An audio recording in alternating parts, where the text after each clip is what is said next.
ನಮಸ್ಕಾರ, ನಿಮ್ಮ ಜೊತೆ ಇದೆ PNS ನ್ಯೂಸ್ ನೆಟ್ವರ್ಕ್. ನೀವು ನೋಡ್ತಿದ್ದೀರಾ PNS ವಿಸ್ತಾರ. ನಾನು ನಿಖಿಲ್ ಜೋಶಿ. ಯಾವುದೇ ಒಂದು ವಿಷಯದಲ್ಲಿ ನಿರ್ಧಾರ, ಪರಿಹಾರ, ತಿಳುವಳಿಕೆ, ಕಲಿಕೆ ಸಿಗಬೇಕಾದ್ರೆ ಆ ವಿಷಯದ ಬಗ್ಗೆ ಒಂದು ಒಳ್ಳೆ ಚರ್ಚೆ ಆಗಬೇಕು. ಅದು ಒಳ್ಳೆ ಚರ್ಚೆ ಯಾವಾಗ ಆಗುತ್ತೆ ಅಂದರೆ ಅರ್ಥಪೂರ್ಣ, ಜನಕೇಂದ್ರಿತ ಪ್ರಶ್ನೆ ಕೇಳಿದಾಗ. ಆ ಉದ್ದೇಶದ ಜೊತೆ ನಿಮ್ಮ ಮುಂದೆ ತಂದಿದ್ದೀನಿ. To the point. ಸ್ವಾಗತ ನಿಮಗೆ. ಇನ್ನು ಇವತ್ತಿನ ಚರ್ಚೆಯ ವಿಷಯ ನಾಳೆ ಆಗ್ತಿರುವಂಥದ್ರ ಬಗ್ಗೆ. ಅಧಿವೇಶನ ಶುರು ಆಗುತ್ತೆ. ಮುಖ್ಯಮಂತ್ರಿಗಳು DK ಶಿವಕುಮಾರ್ ಅವರ ಚೀಫ್ ಮಿನಿಸ್ಟರ್ಶಿಪ್ ಅಡಿಯಲ್ಲಿ ಮೊದಲನೇ ಅಧಿವೇಶನವನ್ನು ಎದುರಿಸಲಿಕ್ಕೆ ಸಿದ್ಧರಿದ್ದಾರೆ.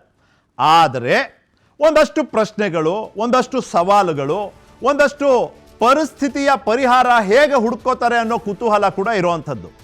ಮೊದಲನೇದಾಗಿ ಸಿದ್ದರಾಮಯ್ಯನವರ ಪಾತ್ರ, ಪ್ರಭಾವ ಈ ಒಂದು ಅಧಿವೇಶನದ ಮೇಲೆ ಅವರ ವರ್ತನೆ, ನಡೆ, ನಿಲುವು ಏನಾಗಿರುತ್ತೆ ಕುತೂಹಲ. ಇಲ್ಲಿವರೆಗೂ ಜಾಣ ಮೌನ, ಅದರ ಜೊತೆಗೆ ಒಂದು ರೀತಿ ಎಚ್ಚರಿಕೆಯ ಮೌನವನ್ನು ವಹಿಸಿರುವಂಥ ಸಿದ್ದರಾಮಯ್ಯನವರು ಹೇಗೆ ನಡ್ಕೊಳ್ತಾರೆ ಮುಂದಿನ ದಿನಗಳಲ್ಲಿ. ಉಪಸ್ಥಿತಿ ಅವ್ರದ್ದಿತ್ತು ಅಂದರೆ ಅದ್ರ ಮೂಲಕನೂ ಒಂದು ಸಂದೇಶ, ಅನುಪಸ್ಥಿತಿ ಇತ್ತು ಅಂದರೆ ಅದ್ರ ಮೂಲಕನೂ ಒಂದು ಸಂದೇಶ. ಯಾವ ಸಂದೇಶವನ್ನು ಕೊಡ್ತಾರೆ? ಇವತ್ತು ಹೈಕಮಾಂಡ್ ಒಂದು ಸಂದೇಶ ಕೊಡ್ತು. ಏನದು?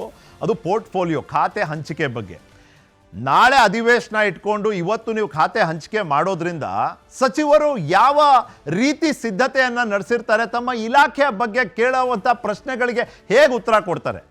ಅಷ್ಟಕ್ಕೂ ನನ್ನ ಪ್ರಶ್ನೆ ಏನಪ್ಪ ಅಂದರೆ, ಇಲಾಖಾವಾರು ವಿಷಯಗಳ ಬಗ್ಗೆ ಚರ್ಚೆ ಆಗುತ್ತಾ? ಅಥವಾ ಬಿಡದಿ, ಕಾವೇರಿ, KPSC, ನಾಗೇಂದ್ರ, ಮಹಿಳಾ ರಹಿತ ಸಂಪುಟ ಈ ವಿಷಯಗಳು ಒಂದು ರೀತಿ ಅಧಿವೇಶನವನ್ನು ಆವರಿಸ್ಕೊಂಡ್ಬಿಡುತ್ತಾ ಅನ್ನೋದೇ ನಮ್ಮ ಪ್ರಶ್ನೆ. ಹಾಗಾಗಿ ಎಲ್ಲ ಲಕ್ಷಣಗಳು ಇದೆ. ನಾಳೆಯ ಒಂದು ಅಧಿವೇಶನ ಸಂಘರ್ಷದ ವೇದಿಕೆ ಆಗುತ್ತೆ. ಹಾಗಾಗಿ ನಮ್ಮ ಚರ್ಚೆಯ ವಿಷಯ ಸದನ ಸಂಘರ್ಷ. ಇನ್ನು ಅಧಿವೇಶನದ ಬಗ್ಗೆನೇ ಒಂದಷ್ಟು ಸ್ವಾರಸ್ಯಕರ ವಿಷಯಗಳನ್ನ ನಿಮ್ಮ ಜೊತೆ ಹಂಚ್ಕೊಳ್ಳೋಣ ಅಂತ. ನೋಡಿ, ನಮಗೋಸ್ಕರ ಕೆಲಸ ಮಾಡುವಂಥ ಈ ಜನಸೇವಕರು, ಜನನಾಯಕರು, ಚುನಾಯಿತ ವ್ಯಕ್ತಿಗಳು ಪ್ರತಿ ವರ್ಷ Karnataka government business conduct rules legislature act 2005 ಪ್ರಕಾರ 60 ದಿನ ಕೂತು ಚರ್ಚೆ ಮಾಡಲೇಬೇಕು ವಿಷಯಗಳ ಬಗ್ಗೆ. ಆದರೆ ನಿಮಗೆ ಆಶ್ಚರ್ಯ ಆಗ್ಬೋದು ಅಥವಾ ಆಶ್ಚರ್ಯ ಆಗದೇ ಇರ್ಬೋದು, 2002ರಿಂದ 2024ವರೆಗೂ ಈ 22 ವರ್ಷಗಳ ಕಾಲ ಯಾವುದೇ ಒಂದೇ ಒಂದು ವರ್ಷ ಈ ನಿಯಮ ಹೇಳೋ ಅಂತೆ 60 ದಿನ ಕೂತು ಸೆಷನ್ ನಡೆಸಲೇ ಇಲ್ಲ. ಎಂಥ ದುಸ್ಥಿತಿ ನೋಡಿ. ನೀವು ದುಡ್ಡು ಕಟ್ಟಿ ತೆರಿಗೆ ಪಾವತಿಸ್ತೀವಿ, ನಾವು ಮತ ಚಲಾಯಿಸ್ತೀವಿ, ಇವ್ರನ್ನ ನಾವು ವಿಧಾನಸಭೆಗೆ ಕಳಿಸ್ತೀವಿ. ಯಾಕೆ ಕಳಿಸ್ತೀವಿ ಅಂದರೆ ನಮ್ಮ ಸಮಸ್ಯೆಗಳ ಬಗ್ಗೆ ಅಲ್ಲಿ ಕೂತು ಚರ್ಚೆ ಮಾಡಿ ಅಂತ. ಆದರೆ ಇವ್ರು ಮಾಡಿದ್ದೇನು? ಆವ್ರೇಜ್ ಹೇಳಬೇಕು ಅಂದರೆ ನಿಮಗೆ 2002-24 ನಡುವೆ 33 ದಿನ ಕೂತ್ಕೋತಿದ್ರು. ಆದರೆ 2025 ಸ್ವಲ್ಪ ಲಕ್ಷಣ ಬದಲಾಯಿತು. 66 ದಿನ ಕೂತಿದ್ದಾರೆ ನಮ್ಮ ವಿಧಾನಸಭೆ ಮತ್ತು ಪರಿಷತ್ತಿನ ಸದಸ್ಯರು ನಮ್ಮ ವಿಷಯಗಳ ಬಗ್ಗೆ ಚರ್ಚೆ ಮಾಡಲಿಕ್ಕೆ. ಇದನ್ನು ನೀವು ನೋಡ್ತಿದ್ದೀರಿ ಕೂಡ. ಒಂದು ವರ್ಷದಲ್ಲಿ 60 ದಿನ ಕಲಾಪ ನಡೆಸಬೇಕು ಅನ್ನೋದೇ ನಿಯಮ. ಆ ನಿಯಮ ರಚನೆ ಆಗಿದ್ದು 2005ರಲ್ಲಿ. ಆದರೆ ಕೂತಿರೋದು ಸರಾಸರಿ ನೋಡಿದ್ರೆ 33 ದಿನ. ಇನ್ನು 2005ರ ಕಾನೂನು ಅಡಿಯಲ್ಲಿ ಅದು ಕ್ಲಿಯರ್ ಉಲ್ಲೇಖ, ಅದು ಉಲ್ಲಂಘನೆ ಆಗೋಗಿದೆ. ಉಲ್ಲೇಖ ಇರೋದು 60 ದಿನ ಕೂತ್ಕೋಬೇಕು ಅಂತ. ಆದರೆ ಇವ್ರು ಕೂತಿರೋ 33 ದಿನ ಸರಾಸರಿ, ಅದು ಉಲ್ಲಂಘ ಆದಂತಾಯಿತು.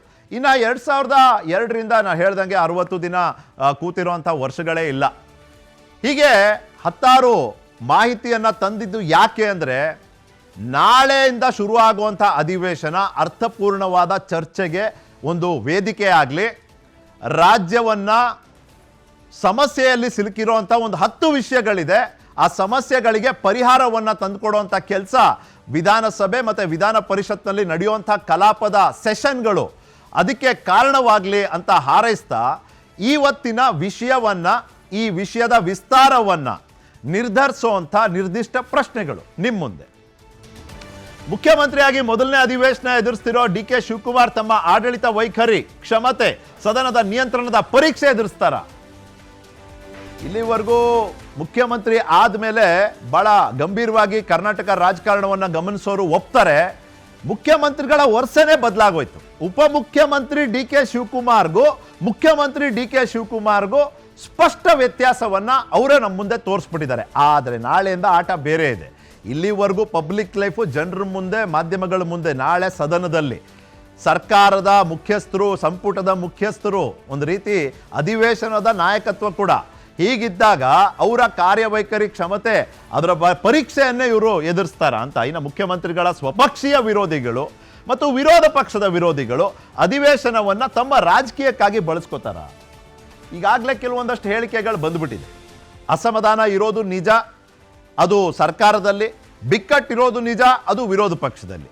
ಯಾರು ತಮ್ಮ ಸ್ಥಾನವನ್ನ ತಮ್ಮ ರಾಜಕೀಯ ಏಳಿಗೆಗಾಗಿ, ಭವಿಷ್ಯಕ್ಕಾಗಿ ಬಳಸ್ಕೋತಾರೆ, ಅದರಲ್ಲಿ ಮುಖ್ಯಮಂತ್ರಿಗಳನ್ನ ಹೇಗೆ ಗುರಿಯಾಗಿಸ್ತಾರೆ ಅನ್ನೋದು ಕುತೂಹಲಕಾರಿ. ಇನ್ನು ಆಡಳಿತ ಪಕ್ಷದಲ್ಲಿನ ಸಿದ್ದರಾಮಯ್ಯ ನಡೆ ನಿಲುವು, ಆಡಳಿತ ಪಕ್ಷದಲ್ಲಿನ ಅಸಮಾಧಾನ ವಿರೋಧ ಪಕ್ಷಕ್ಕೆ ಲಾಭ ತರುತ್ತಾ ಅಥವಾ ವಿರೋಧ ಪಕ್ಷದಲ್ಲಿನ ಬಿಕ್ಕಟ್ಟು ಸರ್ಕಾರಕ್ಕೆ ಅನುಕೂಲ ಆಗುತ್ತಾ? ಎರಡು ಕಡೆ ಕೇಳ್ಬಿಟ್ಟಿದ್ದೀನಪ್ಪ ಈ ಪ್ರಶ್ನೆನ.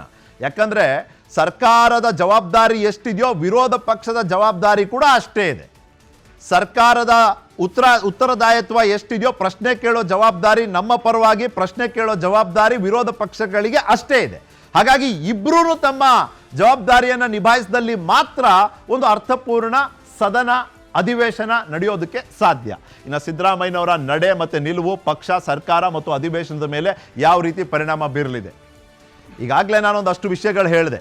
ನಾಗೇಂದ್ರ ಅವ್ರ ಸಂಪುಟದಲ್ಲಿರುವಂಥದ್ದು, ಮಹಿಳೆ ಇಲ್ಲದೆ ಇರುವಂಥದ್ದು ಸಂಪುಟದಲ್ಲಿ, KPSC, ಕಾವೇರಿ, ಬಿಡದಿ, ಹೀಗೆ ಒಂದಷ್ಟು ವಿಷಯಗಳ ಜೊತೆ ಸಿದ್ದರಾಮಯ್ಯನವ್ರು ಏನಾದರೂ ಬರೋದಕ್ಕೆ ಒಪ್ಪಲಿಲ್ಲ ಅಂದರೆ, ಹೇಗೆ ಅವರು ರೀಸೆಂಟ್ಲಿ ಆದಂಥ ಕ್ಯಾಬಿನೆಟ್ಗೆ ಸ್ವೇರಿಂಗ್ ಇನ್ಗೆ ಬರಲಿಲ್ಲ, ಅದೇ ರೀತಿ ಇಲ್ಲೂ ಬರದೇ ಇರೋದಕ್ಕೆ ನಿರ್ಧಾರ ಮಾಡಿದ್ರೆ ಒಂದಷ್ಟು ದಿನ ಬರೀ ಅದೇ ಚರ್ಚೆ ಆಗುತ್ತೆ ಅಂತ.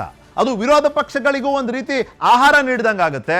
ಸರ್ಕಾರ ಅದಕ್ಕೆ ಹರಸಾಹಸ ಪಟ್ಟು ಸಮಜಾಯಿಸಿ ನೀಡಿ ಯಾವುದೂ ಏನು ತೊಂದರೆ ಇಲ್ಲ, ಸರಿ ಇದೆ ಅಂತ ಹೇಳ್ಕೊಳ್ಳೋದ್ರೆ ಸಮಯ ವ್ಯರ್ಥ ಆಗುವಂಥ ಸಾಧ್ಯತೆ. ಕೊನೆ ಕ್ಷಣದ ಖಾತೆ ಹಂಚಿಕೆ, ಇಲಾಖಾವಾರು ಮಾಹಿತಿ ಇಲ್ಲದ ನೂತನ ಸಚಿವರನ್ನ ಅಧಿವೇಶನಕ್ಕೆ ದೂಡ್ಬಿಟ್ಟಿದ್ಯಾ ಅಂತ ಒಂದು ರೀತಿ ಒತ್ತಾಯದಲ್ಲಿದ್ದಾರಪ್ಪ. ಇವತ್ತವರೆಗೂ ಇರಲಿಲ್ಲ, ಏನು ಮಾಡೋದು? ಇವತ್ತು ಸಿಕ್ಬಿಟ್ಟಿದೆ ಖಾತೆ, ನಾಳೆಯಿಂದ ಅಧಿವೇಶನ, ನಾಡಿದ್ದು ಪ್ರಶ್ನೆ ಕೇಳ್ತಾರೆ, ಏನು ಹೇಳಬೇಕು? ಈಗಷ್ಟೇ PNS ವಿಸ್ತಾರದಲ್ಲಿ ಮಾತನಾಡಿದಂಥ ಒಬ್ಬರು ಹಿರಿಯ ಪತ್ರಕರ್ತರು ಹೇಳ್ತಿದ್ರು, ಮೊದಲನೇದಾಗಿ ಅವರು ತಮ್ಮ ಕಚೇರಿಯಲ್ಲಿದೆ ಅಂತ ತಿಳ್ಕೊಬೇಕಾಗಿದೆ. ಇವತ್ತಿನ ಈ ಚರ್ಚೆ ವಿಷಯದಲ್ಲಿ ನನ್ನ ಜೊತೆ BJPಯಿಂದ ಉತ್ಕರ್ಷ್ ಇದ್ದಾರೆ, ರಾಜಕೀಯ ವಿಶ್ಲೇಷಕರು ಶಂಕರ್ ಶೆಟ್ಟಿ ಇದ್ದಾರೆ, ನಮಸ್ಕಾರ. ನಿಕೇತ್ ರಾಜ್ ಮೌರ್ಯ ಅವರಿದ್ದಾರೆ, ವಕ್ತಾರರು ಕಾಂಗ್ರೆಸ್, ಆಲ್ಸೋ ಉಪಾಧ್ಯಕ್ಷರು BMTC ನಿಗಮ. ನಮಸ್ಕಾರ ನಿಕೇತ್, ನಮಸ್ಕಾರ ಶಂಕರ್ ಅವರೇ, ನಮಸ್ಕಾರ ಉತ್ಕರ್ಷ್. ಮೊದಲನೇ ಅಧಿವೇಶನದ ಸೆಷನ್ ನಿಕೇತ್, DK ಶಿವಕುಮಾರ್ ಅವರ ಚೀಫ್ ಮಿನಿಸ್ಟರ್ಶಿಪ್ ಅಡಿಯಲ್ಲಿ ನಡೀತಿರುವಂಥ ಮೊದಲನೇ ಅಧಿವೇಶನ. ಅವರು ಬೇರೆ ಬೇರೆ ರೀತಿಯ ಪರೀಕ್ಷೆಯನ್ನ ಇಲ್ಲಿವರೆಗೂ ಎದುರಿಸ್ತಿದ್ದಾರೆ. ನಾಳೆಯಿಂದ ಆ ಪರೀಕ್ಷೆ ಆಯಾಮ ಬದಲಾಗುತ್ತೆ ಸರದಿನ ಒಳಗೆ. ಸೊ ನನಗೊಂದಷ್ಟೆಲ್ಲ ಕೇಳಿದೆ, ಅದನ್ನೆಲ್ಲ ಒಂದಾಗ ಬರ್ತೀನಿ. ಮೊದಲನೇದಾಗಿ first session under chief ministership of DK ಹೇಳಿ. ಅಲ್ಲ, DK ಅವರಿಗಾಗಲೇ ಭಾಳ ಸ್ಪಷ್ಟವಾಗಿ ಹೇಳಿದ್ರು ಏನು ಅಂತಂದರೆ, ನನಗೆ ಇಷ್ಟು ವರ್ಷಗಳ ಎಕ್ಸ್ಪೀರಿಯನ್ಸ್ ಇದೆ, ನಾನು ಇಷ್ಟು ವರ್ಷಗಳ ಕಾಲ ಅನೇಕ ಜನ ಮುಖ್ಯಮಂತ್ರಿಗಳ ಕೈಕೆಳಗಡೆ ಕೆಲಸ ಮಾಡಿದ್ದೀನಿ, ಸದನವನ್ನು ನೋಡಿದ್ದೇನೆ. ಸೊ ಎಲ್ಲ ಇಲಾಖೆಗಳಲ್ಲಿ, ಅನೇಕ ಇಲಾಖೆಗಳಲ್ಲಿ ನಾನು ಕೆಲಸ ಮಾಡಿದ್ದೇನೆ ಮತ್ತು ಅನೇಕ ಇಲಾಖೆಗಳ ಬಗ್ಗೆ ನನಗೆ ಪರಿಚಯ ಇದೆ. ಯಾರೇನೇ ಪ್ರಶ್ನೆ ಕೇಳಿದ್ರು ಇಡೀ ಎಲ್ಲ ಮಂತ್ರಿಮಂಡಲದ ಸದಸ್ಯರ ಪರವಾಗಿ ಬೇಕಾದರೆ ನಾನು ಉತ್ತರಿಸ್ತೇನೆ ಹೇಳಿದರು. ಇದನ್ನು ಮಾಧ್ಯಮಗಳಿಗೆ ಅವರಾಗಲೇ ಬಹಳ ಸ್ಪಷ್ಟವಾಗಿ ಹೇಳಿದ್ದಾರೆ. ಸೊ ಖಂಡಿತವಾಗಿಯೂ ಮತ್ತೆ ಈಗಾಗಲೇ ಭಾಳ ಜನ ಸೀನಿಯರ್ಸ್ ಇದ್ದಾರೆ ಮತ್ತು ಈಗ ಕೊಟ್ಟಿರುವಂಥ ಪೋರ್ಟ್ಫೋಲಿಯೋಸಲ್ಲಿ ಕೂಡ ಕೆಲವರು ಅನುಭವಿಗಳಿದ್ದಾರೆ. ಸೊ ಇನ್ನು ಕೆಲವರು ಯಾರು ಹೊಸಬರಿದ್ದಾರೆ, ಅವರು ಹೊಸಬರಿರಬಹುದು, ಆದರೆ ಅವರಿಗೆ ಅದನ್ನು ಉತ್ತರಿಸಲಾರದಷ್ಟು ಬಹುಶಃ ಹಿಂದೆ ಏನಿಲ್ಲ. ನಾನು ಐ ವಿಲ್ ಚಾಲೆಂಜ್ ಯು, ನನಗೂ ಕೂಡ ಒಂದು ಮಂತ್ರಿಗಿರಿ ಕೊಟ್ಟರೆ even I am also capable of answering it. ಯಾಕೆಂತ ಹೇಳ್ತೀನಿ, ನೀವು ಆಕಾಂಕ್ಷಿ ಅಂತ ನೋಡ್ಬೇಕಾ ಅಥವಾ ಹೇಗೆ ನೋಡ್ಬೇಕು? ನೀವು ಹೆಂಗಾದ್ರೂ ನೋಡಿ, ಮಹತ್ವಾಕಾಂಕ್ಷಿ ಅಂತ ನೋಡಿ, ಬರೀ ಆಕಾಂಕ್ಷಿ ಅಂತ ಯಾಕೆ. ನಾನು ಯಾಕೆ ಹೇಳ್ತಾ ಇದ್ದೀನಿ ಅಂತಂದರೆ, ಈಗ ಏನು ಈ ನಾಳೆ ಅಧಿವೇಶನ ನಡೀತಾ ಇದೆ. ಅಧಿವೇಶನ ಶುರುವಾದ ತಕ್ಷಣ ನಮಗೆ ಗೊತ್ತಿದೆ, ಶುರುವಾದ ತಕ್ಷಣವೇ ಎಲ್ಲರೂ ಸಬ್ಜೆಕ್ಟ್ಗಳಿಗೆ ಹೋಗಿ ಏನು ಗಹನವಾಗಿ ಸಬ್ಜೆಕ್ಟ್ ಒಳಗಡೆ ಮುಳುಗಿ ಮಾತನಾಡೋದಿಲ್ಲ. ನಾಳೆ ಒಂದಷ್ಟು ಅಬಿಚುರಿ ಸ್ಪೀಚಸ್ ಇರ್ತದೆ, ಒಂದಷ್ಟು ಇದೇನು ಓದ ಸ್ಪೀಕರ್ಗೆ ಅವ್ರಿಗೆ ವಂದನಾ ನಿರ್ಣಯ ಇರ್ತದೆ, ಹೊಸ ಸ್ಪೀಕರ್ಗೆ ಆಹ್ವಾನ ಇರ್ತದೆ. ಸೊ ಇನ್ನೂ 2-3 ದಿನಗಳಲ್ಲಿ ಇದರೊಳಗೆ ಕಾಲ ಕಳೀತದೆ. ಅಷ್ಟರೊಳಗಾಗಿ ಎಲ್ಲ ಮತ್ತೆ ಈಗಾಗಲೇ ಅಷ್ಟೊತ್ತಿಗೆ ಶನಿವಾರ ಆಗಸ್ಟ್ ಇಂಡಿಪೆಂಡೆನ್ಸ್ ಡೇ ಇದೆ, ಶನಿವಾರ ಭಾನುವಾರ ಬಂದೇ ಬಿಡ್ತದೆ. ಎಲ್ರಿಗೂ ಕೂಡ ಕನಿಷ್ಠ ಏನಿಲ್ಲ ಅಂತಂದ್ರೂ 4-5 ದಿವಸ ಸಮಯ ಸಿಗ್ತದೆ. ಅಷ್ಟರೊಳಗಡೆ ತಮ್ಮ ಇಲಾಖೆಯೊಳಗಡೆ ಈಗಾಗಲೇ ಹಿರಿಯ ಸದಸ್ಯರು ಯಾರಿದ್ದಾರೆ, ಈಗ ಮುಂಚೆ ಒಂದು ತಿಂಗಳು ಮುಂಚೆ ಅಪಾಯಿಂಟ್ ಆದವರು ಯಾರಿದ್ದಾರೆ, ಇದರೊಳಗಡೆ ಇರುವಂಥ ಹಿರಿಯರು ಯಾರಿದ್ದಾರೆ, ಎಲ್ರಿಗೂ ಎಲ್ಲ ಒಂದು ಸಬ್ಜೆಕ್ಟ್ಗಳು ಕೂಡ ಗೊತ್ತಿದೆ. ಇವ್ರು ಯಾರು ಕೂಡ ಫಸ್ಟ್ ಟೈಮರ್ಸ್ ಅಲ್ಲ. ಬಸವಂತಪ್ಪ ಒಬ್ಬರು ಬಿಟ್ಟರೆ 8 ಜನ ಇದ್ದಾರೆ ಫಸ್ಟ್ ಟೈಮರ್ಸು. ಯಾರು? ಅಜಯ್ ಸಿಂಗ್ ಇದ್ದಾರೆ. ಅಲ್ಲಲ್ಲ, first time minister. Okay okay. ಸದನದೊಳಗೆ ಇವ್ರು ಯಾರು ಫಸ್ಟ್ ಟೈಮರ್ಸ್ ಅಲ್ಲ. ಹಾಗೆ ಇವರೆಲ್ಲರೂ ಕೂಡ ಸದನದೊಳಗಡೆ ಬಹಳ ಎಕ್ಸ್ಪೀರಿಯನ್ಸ್ ಇದ್ದವರೇ, ಎಲ್ಲರೂ ಕೂಡ ಎಲ್ಲಾ ಸಬ್ಜೆಕ್ಟ್ಗಳನ್ನು ಕೂಡ ಕೇಳಿದವರು, ಚರ್ಚೆಗಳಲ್ಲಿ ಭಾಗವಹಿಸಿದವರು. ಹೀಗಾಗಿ ನಾಳೆ ಡಿ ಕೆ ಶಿವಕುಮಾರ್ ಅವರ ನೇತೃತ್ವದಲ್ಲಿ ಸದನವನ್ನು ನೀವು ಗಮನಿಸಿದ್ರೆ ಬಹಳ ಯಶಸ್ವಿಯಾಗಿ ನಮ್ಮ ಸರ್ಕಾರ ಈ ಸದನದಲ್ಲಿ ಭಾಗವಹಿಸ್ತದೆ. ವಿರೋಧ ಪಕ್ಷಗಳು, ನನಗೆ ಇರುವಂಥ ದೊಡ್ಡ ಸಂಗತಿ ಏನಂತಂದರೆ, ವಿರೋಧ ಪಕ್ಷಗಳು ಮನೆಯೊಂದು 3 ಬಾಗಿಲು ಅಂತ ಹೇಳಿ 3 ಅಲ್ಲ 100 ಬಾಗಿಲಾಗಿ ಕುಂತಿದ್ದಾರೆ. ಮನೆಯೊಂದು 3 ಬಾಗಿಲಲ್ಲ 100 ಬಾಗಿಲಾಗಿದ್ದಾರೆ.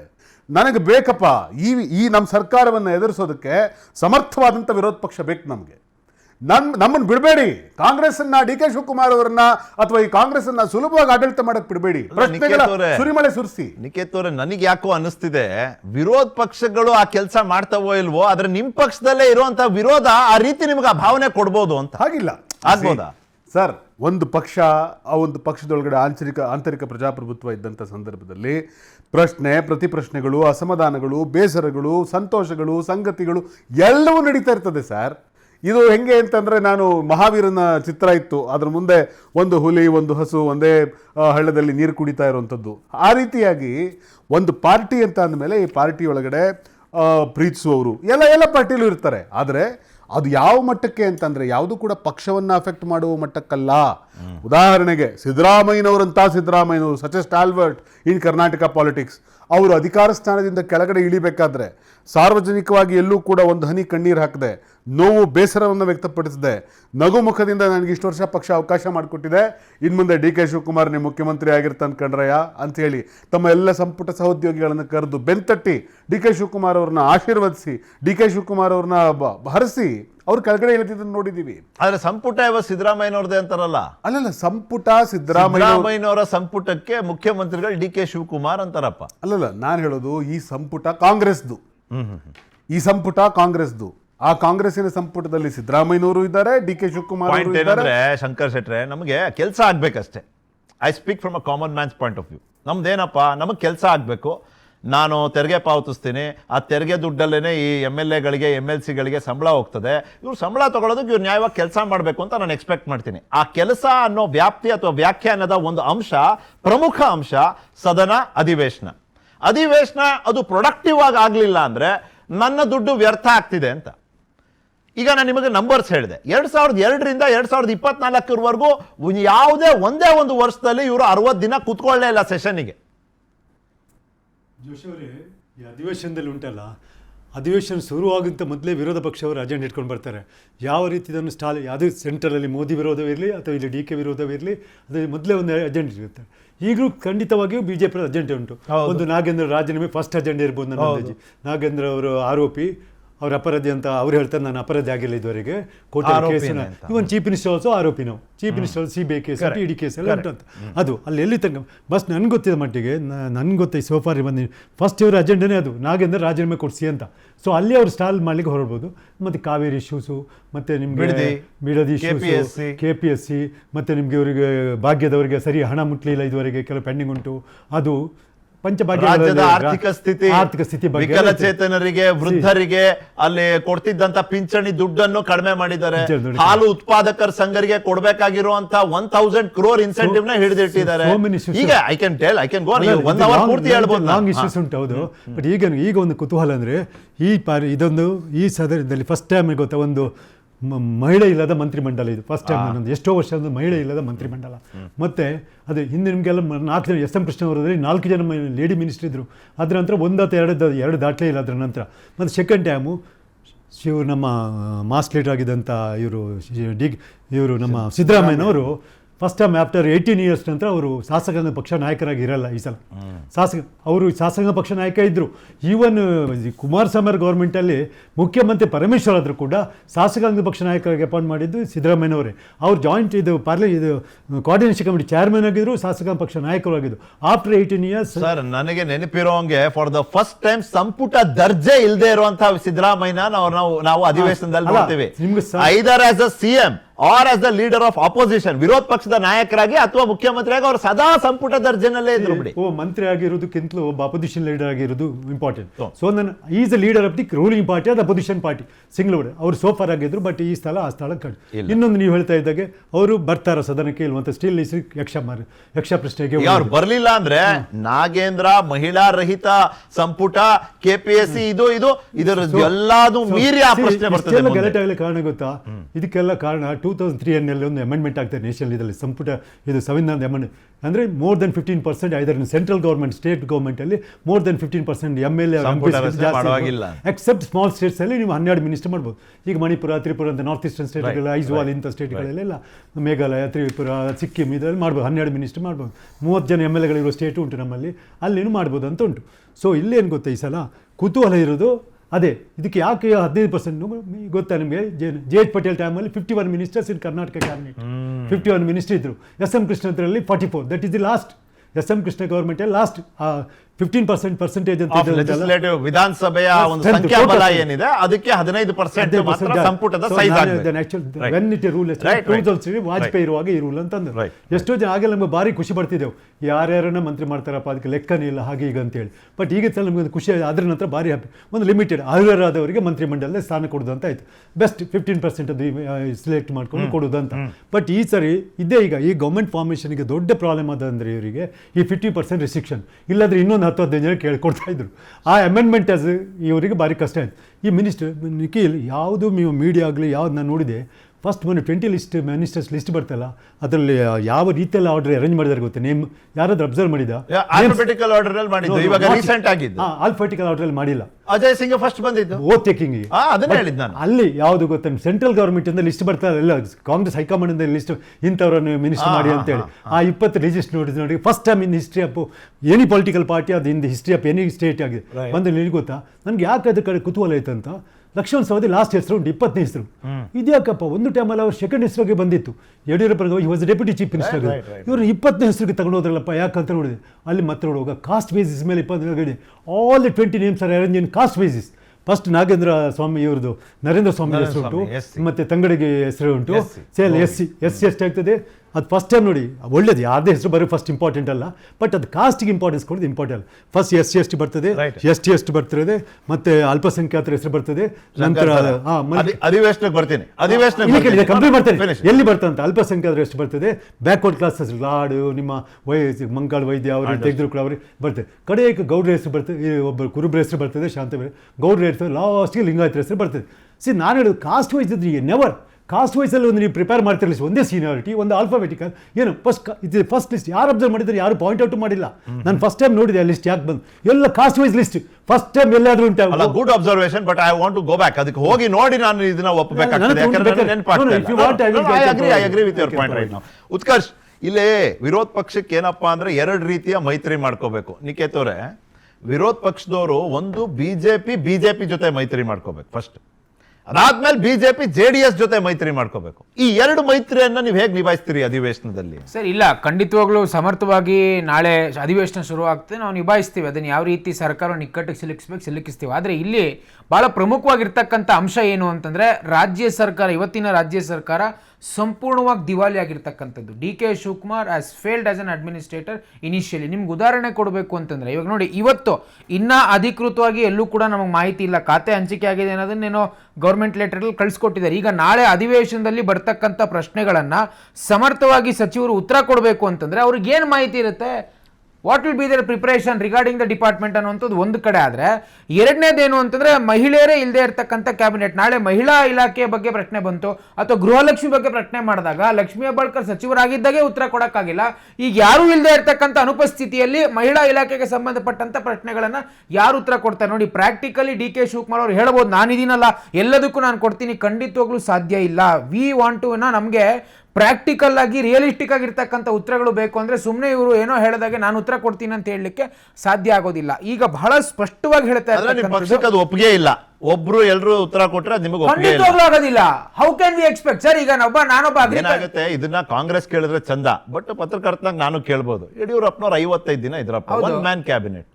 ಅಲ್ಲ ನಾವು ಏನ್ ನಡೀತಾ ಅಷ್ಟೊತ್ತಿಗೆ ಇವಾಗ? ಅಧಿವೇಶನದ ಸಂದರ್ಭದಲ್ಲಿ ಎಲ್ರಿಗೂ ಕೊಟ್ಟು ಇಷ್ಟರ ಮಟ್ಟಿಗೆ ದಿವಾಲಿ ಎದ್ದು ಇಷ್ಟರ ಮಟ್ಟಿಗೆ ಗೊಂದಲಗಳು ಎಲ್ಲೂ ಕೂಡ ಇರಲಿಲ್ಲ. ನೋಡಿ, ನಿಮಗೆ ಮುಖ್ಯಮಂತ್ರಿಗಳು DK ಶಿವಕುಮಾರ್ ಅವ್ರನ್ನ ಮಾಡಿದ್ಮೇಲೆ 2 ತಿಂಗಳಾದ್ಮೇಲೆ ಸಚಿವರನ್ನ ಮಾಡ್ತೀರಿ, ಸಚಿವರನ್ನ ಮಾಡಿದ್ಮೇಲೆ 10 ದಿವಸ ತಗೊಳ್ತೀರಿ ಖಾತೆ ಕೊಡಕ್ಕೆ. ಆಮೇಲೆ ಏನೋ ಖಾತೆಗಳಲ್ಲಿ ಬಹಳಷ್ಟು ಬದಲಾವಣೆ ಇದೆ ಅಂದ್ರೆ ಏನೂ ಇಲ್ಲ, ಎಲ್ಲೋ ಒಂದಷ್ಟು ಅಲ್ಪ ಸ್ವಲ್ಪ ಬದಲಾವಣೆಗಳನ್ನು ಬಿಟ್ಟರೆ ಯಾವ ಬದಲಾವಣೆಗಳು ಕೂಡ ಇಲ್ಲ.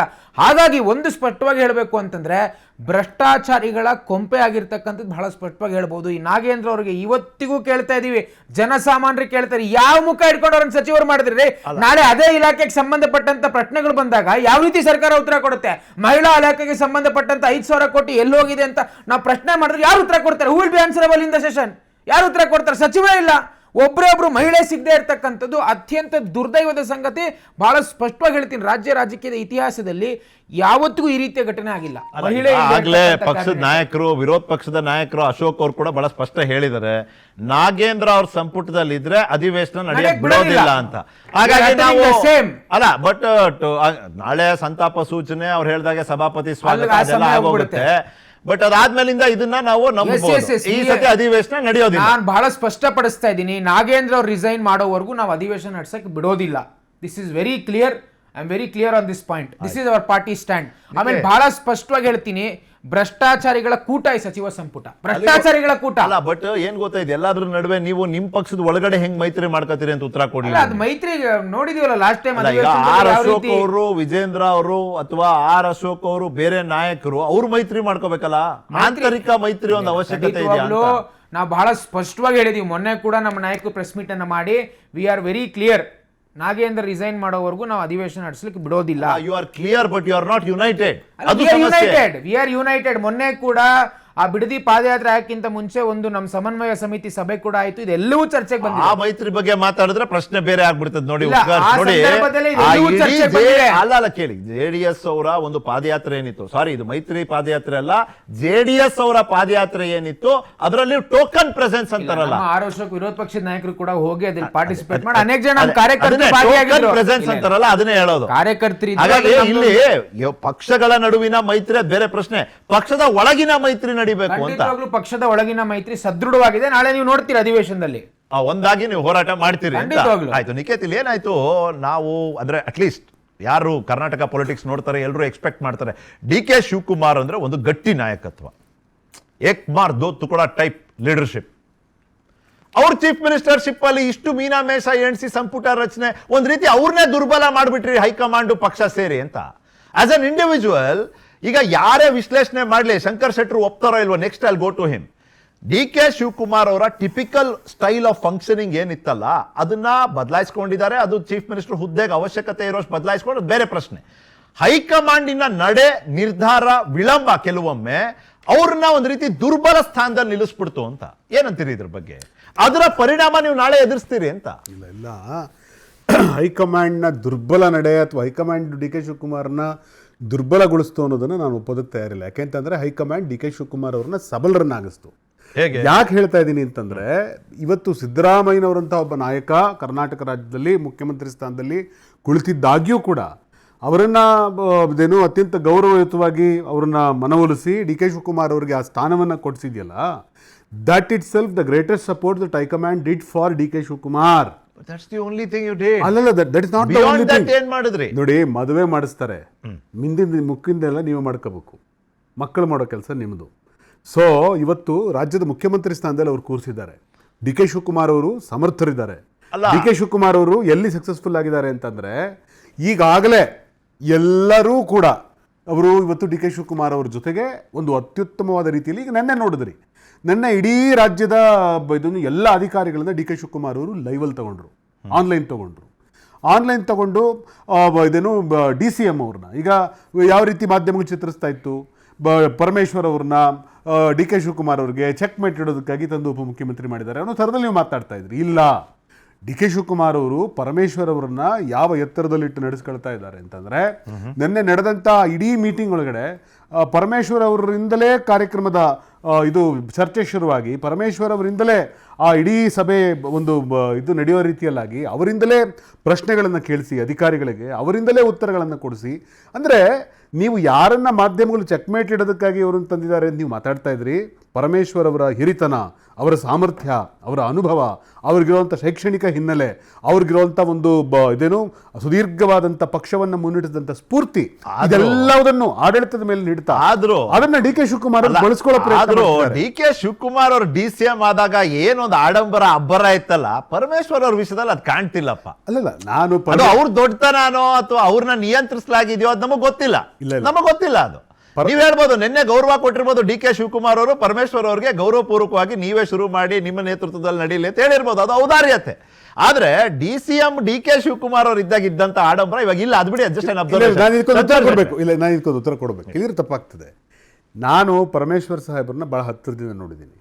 ನಾನು ಹೇಳ್ತೀನಲ್ಲ, ಪರಮೇಶ್ವರ್ ಅವರಿಗೆ ಸಿಕ್ಕಿರುವಂಥ ರಾಜಕೀಯ ಅಧಿಕಾರ, ಪಕ್ಷದೊಳಗಡೆ ಇರುವಂಥ ಮನ್ನಣೆ, ಅವ್ರಿಗೆ ಸಿಕ್ಕಿರುವಂಥ ಗೌರವ, ಮತ್ತು ಅವ್ರು ಕಟ್ಟಿರುವಂಥ ಒಂದು ವಿಶಾಲವಾದಂಥ, ಅವರ ತಂದೆಯವರು ಕಟ್ಟಿದ್ರು, ಗಂಗಾಧರಯ್ಯನವರು ಕಟ್ಟಿದಂಥ ವಿಶಾಲವಾದ ಶೈಕ್ಷಣಿಕ ಸಾಮ್ರಾಜ್ಯ ಇದೆಯಲ್ಲ, ತುಮಕೂರು ಜಿಲ್ಲೆ ಒಳಗಡೆ ನೀವು 5 ಮನೆ ತಗೊಂಡ್ರೆ 5ರೊಳಗಡೆ ಒಂದು ಮನೆಯಲ್ಲಿ ಒಬ್ಬ ಹುಡುಗನ ಕೇಳಿದ್ರೆ, ನನಗೆ ಸಿದ್ಧಾರ್ಥ ಸಂಸ್ಥೆ ಶಿಕ್ಷಣ ಕೊಡ್ತು, ಸಿದ್ಧಾರ್ಥ ಸಂಸ್ಥೆ ಜೀವನ ಕೊಡ್ತು, ಸಿದ್ಧಾರ್ಥ ಸಂಸ್ಥೆ ಅನ್ನ ತಿಂತಾ ಇದ್ದೀನಿ ಅಂತ ಇಡೀ ತುಮಕೂರು ಜಿಲ್ಲೆ ತುಂಬ ಹೇಳ್ತಾರೆ. ಅಂದರೆ ಅವರನ್ನು ನೋಡಿದ್ರೆ ಸಾಧು ಸನ್ಯಾಸಿಗಳ ಕಾಲಕ್ಕೆ ಬೀಳೋ ಥರ ಪರಮೇಶ್ವರ್ ಅವ್ರ ಕಾಲಕ್ಕೆ ಬೀಳ್ತಾರೆ ಜನ. ನಾನು ನೋಡ್ತಾ ಇರೋವಂಥದ್ದು ಅವ್ರನ್ನ ಜಾತಿ, ಧರ್ಮ, ಮತಪಂಥಗಳನ್ನು ಮೀರಿ ಅವರನ್ನು ಗೌರವಿಸುವಂಥದ್ದು ನಾನು ನೋಡಿದ್ದೀನಿ. ಯಾಕೆ ಹೇಳ್ತಾ ಇದ್ದೀನಿ ಅಂತಂದರೆ, ಇಂಥ ಒಬ್ಬ ಮನುಷ್ಯನನ್ನು, ಇಂಥ ಒಬ್ಬ ವ್ಯಕ್ತಿಯನ್ನು ಇವತ್ತು ಅವರು ಡಿ ಕೆ ಶಿವಕುಮಾರ್ ಅವ್ರ ಥರ ಆಡಂಬರ ಕಾಣ್ತಿಲ್ಲ ಅಂತ ನೀವು ಅನ್ನೋದಾದರೆ, ಅಷ್ಟೆಲ್ಲ ಇದ್ದಾಗಿಯೂ ಕೂಡ ಅವರಲ್ಲಿರುವಂಥ ಒಂದು ಬುದ್ಧನ ಒಂದು ಅನುಕರಣೆ ಏನಿದೆಯಲ್ಲ, ಅದು ಬಹಳ ಸರಳವಾಗಿ, ಸಿಂಪಲ್ ಆಗಿ ಮತ್ತು ತುಂಬ ಮೌನವಾಗಿ ಕೆಲಸ ಮಾಡುವಂಥ ಅವರ ರೀತಿ, ವ್ಯಕ್ತಿತ್ವ ಹಾಗೆ. ಶಂಕರ್ ಶೆಟ್ಟಿ, ಇಲ್ಲಿ ಪ್ರಶ್ನೆ ಇರೋದು ಡಿ ಕೆ ಶಿವಕುಮಾರ್ ಒಂದು ಪರೀಕ್ಷೆ ಎದುರಿಸ್ತಾ ಇದ್ದಾರೆ ಅಂತ. ಅವರ ಇಲ್ಲಿವರೆಗಿನ ಕಾರ್ಯವೈಖರಿ, ಉತ್ಕರ್ಷ್ ಹೇಳಿದ್ರು ಇನಿಷಿಯಲ್ ಫೇಸ್ ಆಡಳಿತ ಫೇಲ್ಯೂರ್ ಅಂತ. ಅವ್ರು 13 ಜನ ಮಿನಿಸ್ಟರ್ ಇಟ್ಕೊಂಡು ನಿನ್ನೆವರೆಗೂ ಕೆಲಸ ಮಾಡ್ತಿದ್ರು, ಇವತ್ತಿಂದ ಇನ್ನೊಂದಷ್ಟು ಜನ ಮಿನಿಸ್ಟರ್ ಸೇರ್ಕೋತಾರೆ, ಪ್ರಶ್ನೆ ಬೇರೆ. ಅವರ ಆಡಳಿತ ವೈಖರಿ, ಅವರ ಹಿನ್ನೆಲೆ, ಅವರ ಪ್ರಸ್ತುತ ನಿಲುವು, ನಡೆ, ವರಸೆ, ಹೀಗೆ ಇದೆಲ್ಲದರ ಪರೀಕ್ಷೆ ಅವರು ನಾಳೆಯಿಂದ ಎದುರಿಸ್ತಾರೆ ಅಂತ. Please, as a chief minister ಎದುರಿಸ್ತಾರೆ. ಅಲ್ಲ, ಖಂಡಿತವಾಗಿಯೂ ಎದುರಿಸಲೇಬೇಕು. ಅದು ಎದುರಿಸಲೇಬೇಕು. Whether he successfully faces or not is we have to see it wait and watch. ನೀವೀಗ 2 ಪ್ರಶ್ನೆ ಹೇಳಿದೆ. ಒಂದು, ಪರಮೇಶ್ವರ್ಗೆ ಚೀಫ್ ಮಿನಿಸ್ಟರ್ ಅಷ್ಟು ಅವ್ರು ಏನಿದೆ. C, D K Shivakumar deputy chief minister ಬರುತ್ತೆ, ಅವರು ಪಾರ್ಟಿ ಅಧ್ಯಕ್ಷರು ಆಗಿದ್ರು. That is very important. Party ಅಧ್ಯಕ್ಷರು ಉಂಟಲ್ಲ, it's play vital role in the party and the government actually. So ಆಗ ಅವರು ಈ ಲೆವೆಲಲ್ಲಿ Parameshwar only deputy chief minister ಅರ್ಥ ಆಯ್ತಲ್ಲ. ಮೊದಲು ಡೆಪ್ಯೂಟಿ ಚೀಫ್ ಮಿನಿಸ್ಟರ್ ಆಗಿದ್ರು ಅವರು actually, when Kumaraswamy was the chief minister, ಹೌದಲ್ವಾ? ಸೊ ಹಾಗೆ ಸೆಕೆಂಡ್, ಮುಂಚೆ ಪರಮೇಶ್ವರ್ 8 ವರ್ಷ ಅವರು ಅಧ್ಯಕ್ಷರಾಗಿದ್ರು. ಅಧ್ಯಕ್ಷ ಆದದ್ದು ಲಾಂಗೆಸ್ಟ್ ಪೀರಿಯಡ್ ಸರ್ವ್ ಮಾಡಿದವ್ರೆ. ಲಾಂಗೆಸ್ಟ್ ಪೀರಿಯಡ್ ಕರ್ನಾಟಕದಲ್ಲಿ ಅಧ್ಯಕ್ಷರಾಗಿ ಸರ್ವ್ ಮಾಡಿದವ್ರೆ. ಸರ್, ಏಕ್ ಬಾರ್ ದೌಟು ಕೂಡ ಅಂತ ಹೇಳಿದಾರಲ್ಲ ನೀವು, ಅದಕ್ಕೊಂದು ಎಕ್ಸ್ ಸಿ, ಅದು ಏಕ್ ಬರ್ತಿದ್ರೆ 1 ಪೆಟ್ಟು 2 ತುಂಡು ಅಂತ ಹೇಳಿದಾಗ ಆಯ್ತು ಕನ್ನಡದಲ್ಲಿ ಟ್ರಾನ್ಸ್ಫರ್. ಆ್ಯಕ್ಚುಲಿ ಅದು ಲೀಡರ್ ಆದವನು ಮೊನ್ನೆ ಒಂದು ಸ್ಟೇಟ್ಮೆಂಟ್ ಕೊಡ್ತಾರೆ. ಅವರು ಇತ್ತೀಚಿನ ನಾನು ಒಪ್ಪಿದೆ, ಅವರೆಲ್ಲ ಸ್ಟೇಟ್ಮೆಂಟ್ ಆ್ಯಸ್ ಎ ಚೀಫ್ ಒಳ್ಳೆ ಕಾಮಾಗಿ ಕ್ವಾಯ್ಟ್ಲಿ ಮೊನ್ನೆ ಬಿಟ್ಟು ಯಾರು ರಾಜೀನಾಮೆ ಕೊಡ್ತೀರಾ ಕೊಡಿ, ನಾವು ಅದನ್ನು ಸ್ವೀಕರಿಸಿ. ಒಬ್ಬ ಲೀಡರ್ ಆದವನು ಹೇಳಬಾರ್ದು ಯಾರಿಗೆ. ತುಂಬ ಜನ ಅಸಮಾಧಾನ ಇರ್ತಾರೆ, ಅಸಮಾಧಾನ ಇರ್ತಾರೆ, ಆ ಥರ ತುಂಬ ಜನಕ್ಕೆ ಸಮಾಧಾನ ಆಗಿರೋದಿಲ್ಲ. ಆ ಟೈಮಲ್ಲಿ ಅವ್ರು ಆ ರೀತಿ ಅವ್ರನ್ನ ಕನ್ವಿನ್ಸ್ ಮಾಡಬೇಕು, ಇಲ್ಲಾಂದರೆ ಬಿಟ್ಬಿಡ್ಬೇಕು. ಎಲ್ಲಪ್ಪ ಕಮಿಟಿ ಪಾರ್ಟಿ ಇದೆ, ಹೈಕಮಾಂಡ್ ಡಿಸಿಷನ್ ಅಂತೇಳಿ ಬಂದು ನಿಮ್ಮ ಮೇಲೆ ಕೊಟ್ಬಿಡಿ, ಈಗಲೇ ನಾನು ರೆಸಿಗ್ನೇಷನ್ ಒಬ್ಬ ಲೀಡರ್ ಆದವನು ಯಾವುದೂ ಹೇಳಲೇಬಾರ್ದು. ಇಟ್ ಇಸ್ ನಾಯಿ ಅಪೋಸಿಟ್ ಆ್ಯಕ್ಚುಲಿ. ಆ್ಯಸ್ ಎ ನಾನೊಬ್ಬ ಥರ್ಡ್ ಪಾರ್ಟಿ, ನನಗೇನು ಅಗತ್ಯ ಇಲ್ಲ. ಕಾಂಗ್ರೆಸ್ ಒಂದೇ, ನನಗೆ BJP ಒಂದು, JDS ಒಂದೇ. ಬಟ್ ಅವ್ರು ಯಾರೇ ಅದು ಲೀಡರ್ ಅಲ್ಲಿ ಕೊಟ್ಬಿಡಿ ಅಂತ. ಸಿ, ಯಾರು ಎಲ್ಲರಿಗೂ ಗೊತ್ತು, ಯಾರೂ ರಾಜೀನಾಮೆ ಕೊಡೋದಿಲ್ಲ. ನಿಖಿಲ್ ಅವರೇ, ನಿಮಗೂ ಗೊತ್ತು, ನಮ್ಮ ರಾಜ್ಯಕ್ಕೆ ಅವರು 1.5 ವರ್ಷ, ಇನ್ನು 2 ವರ್ಷ ಅವರು MLA-ಶಿಪ್ ಕಳ್ಕೊಳ್ತಾ ಇರ್ತಾರೆ. ಹೋಗಿ ಅವ್ರು ಯಾವ ಪಾರ್ಟಿಯಲ್ಲಿ ನಿಲ್ತಾರೆ ಎಲೆಕ್ಷನ್. ಸಿ, ರಾಜೀನಾಮೆ ಕೊಡು ಯಾವ ತಾಕತ್ತಿದ್ದವು. ಈಗ ಕೃಷ್ಣಪ್ಪ ಮತ್ತು ಗೋವಿಂದರಾಜನಗರ ಮತ್ತು ವಿಜಯನಗರಕ್ಕೆ ದೇ ಆರ್ ವೆರಿ ಫರ್ಮ್. ನಾಳೆ ಅವರು BJP ಹೋಗಿ ನಿಂತರೂ ಅವ್ರು ಗೆಲ್ತಾರೆ. ಕಾಂಗ್ರೆಸ್ ಅವ್ರು ತಿಗೋ ಓಟ್ ಉಂಟಲ್ಲ, ತನ್ನ ವ್ಯಕ್ತಿತ್ವದ ಮೇಲೆ ಆ್ಯಕ್ಚುಲಿ.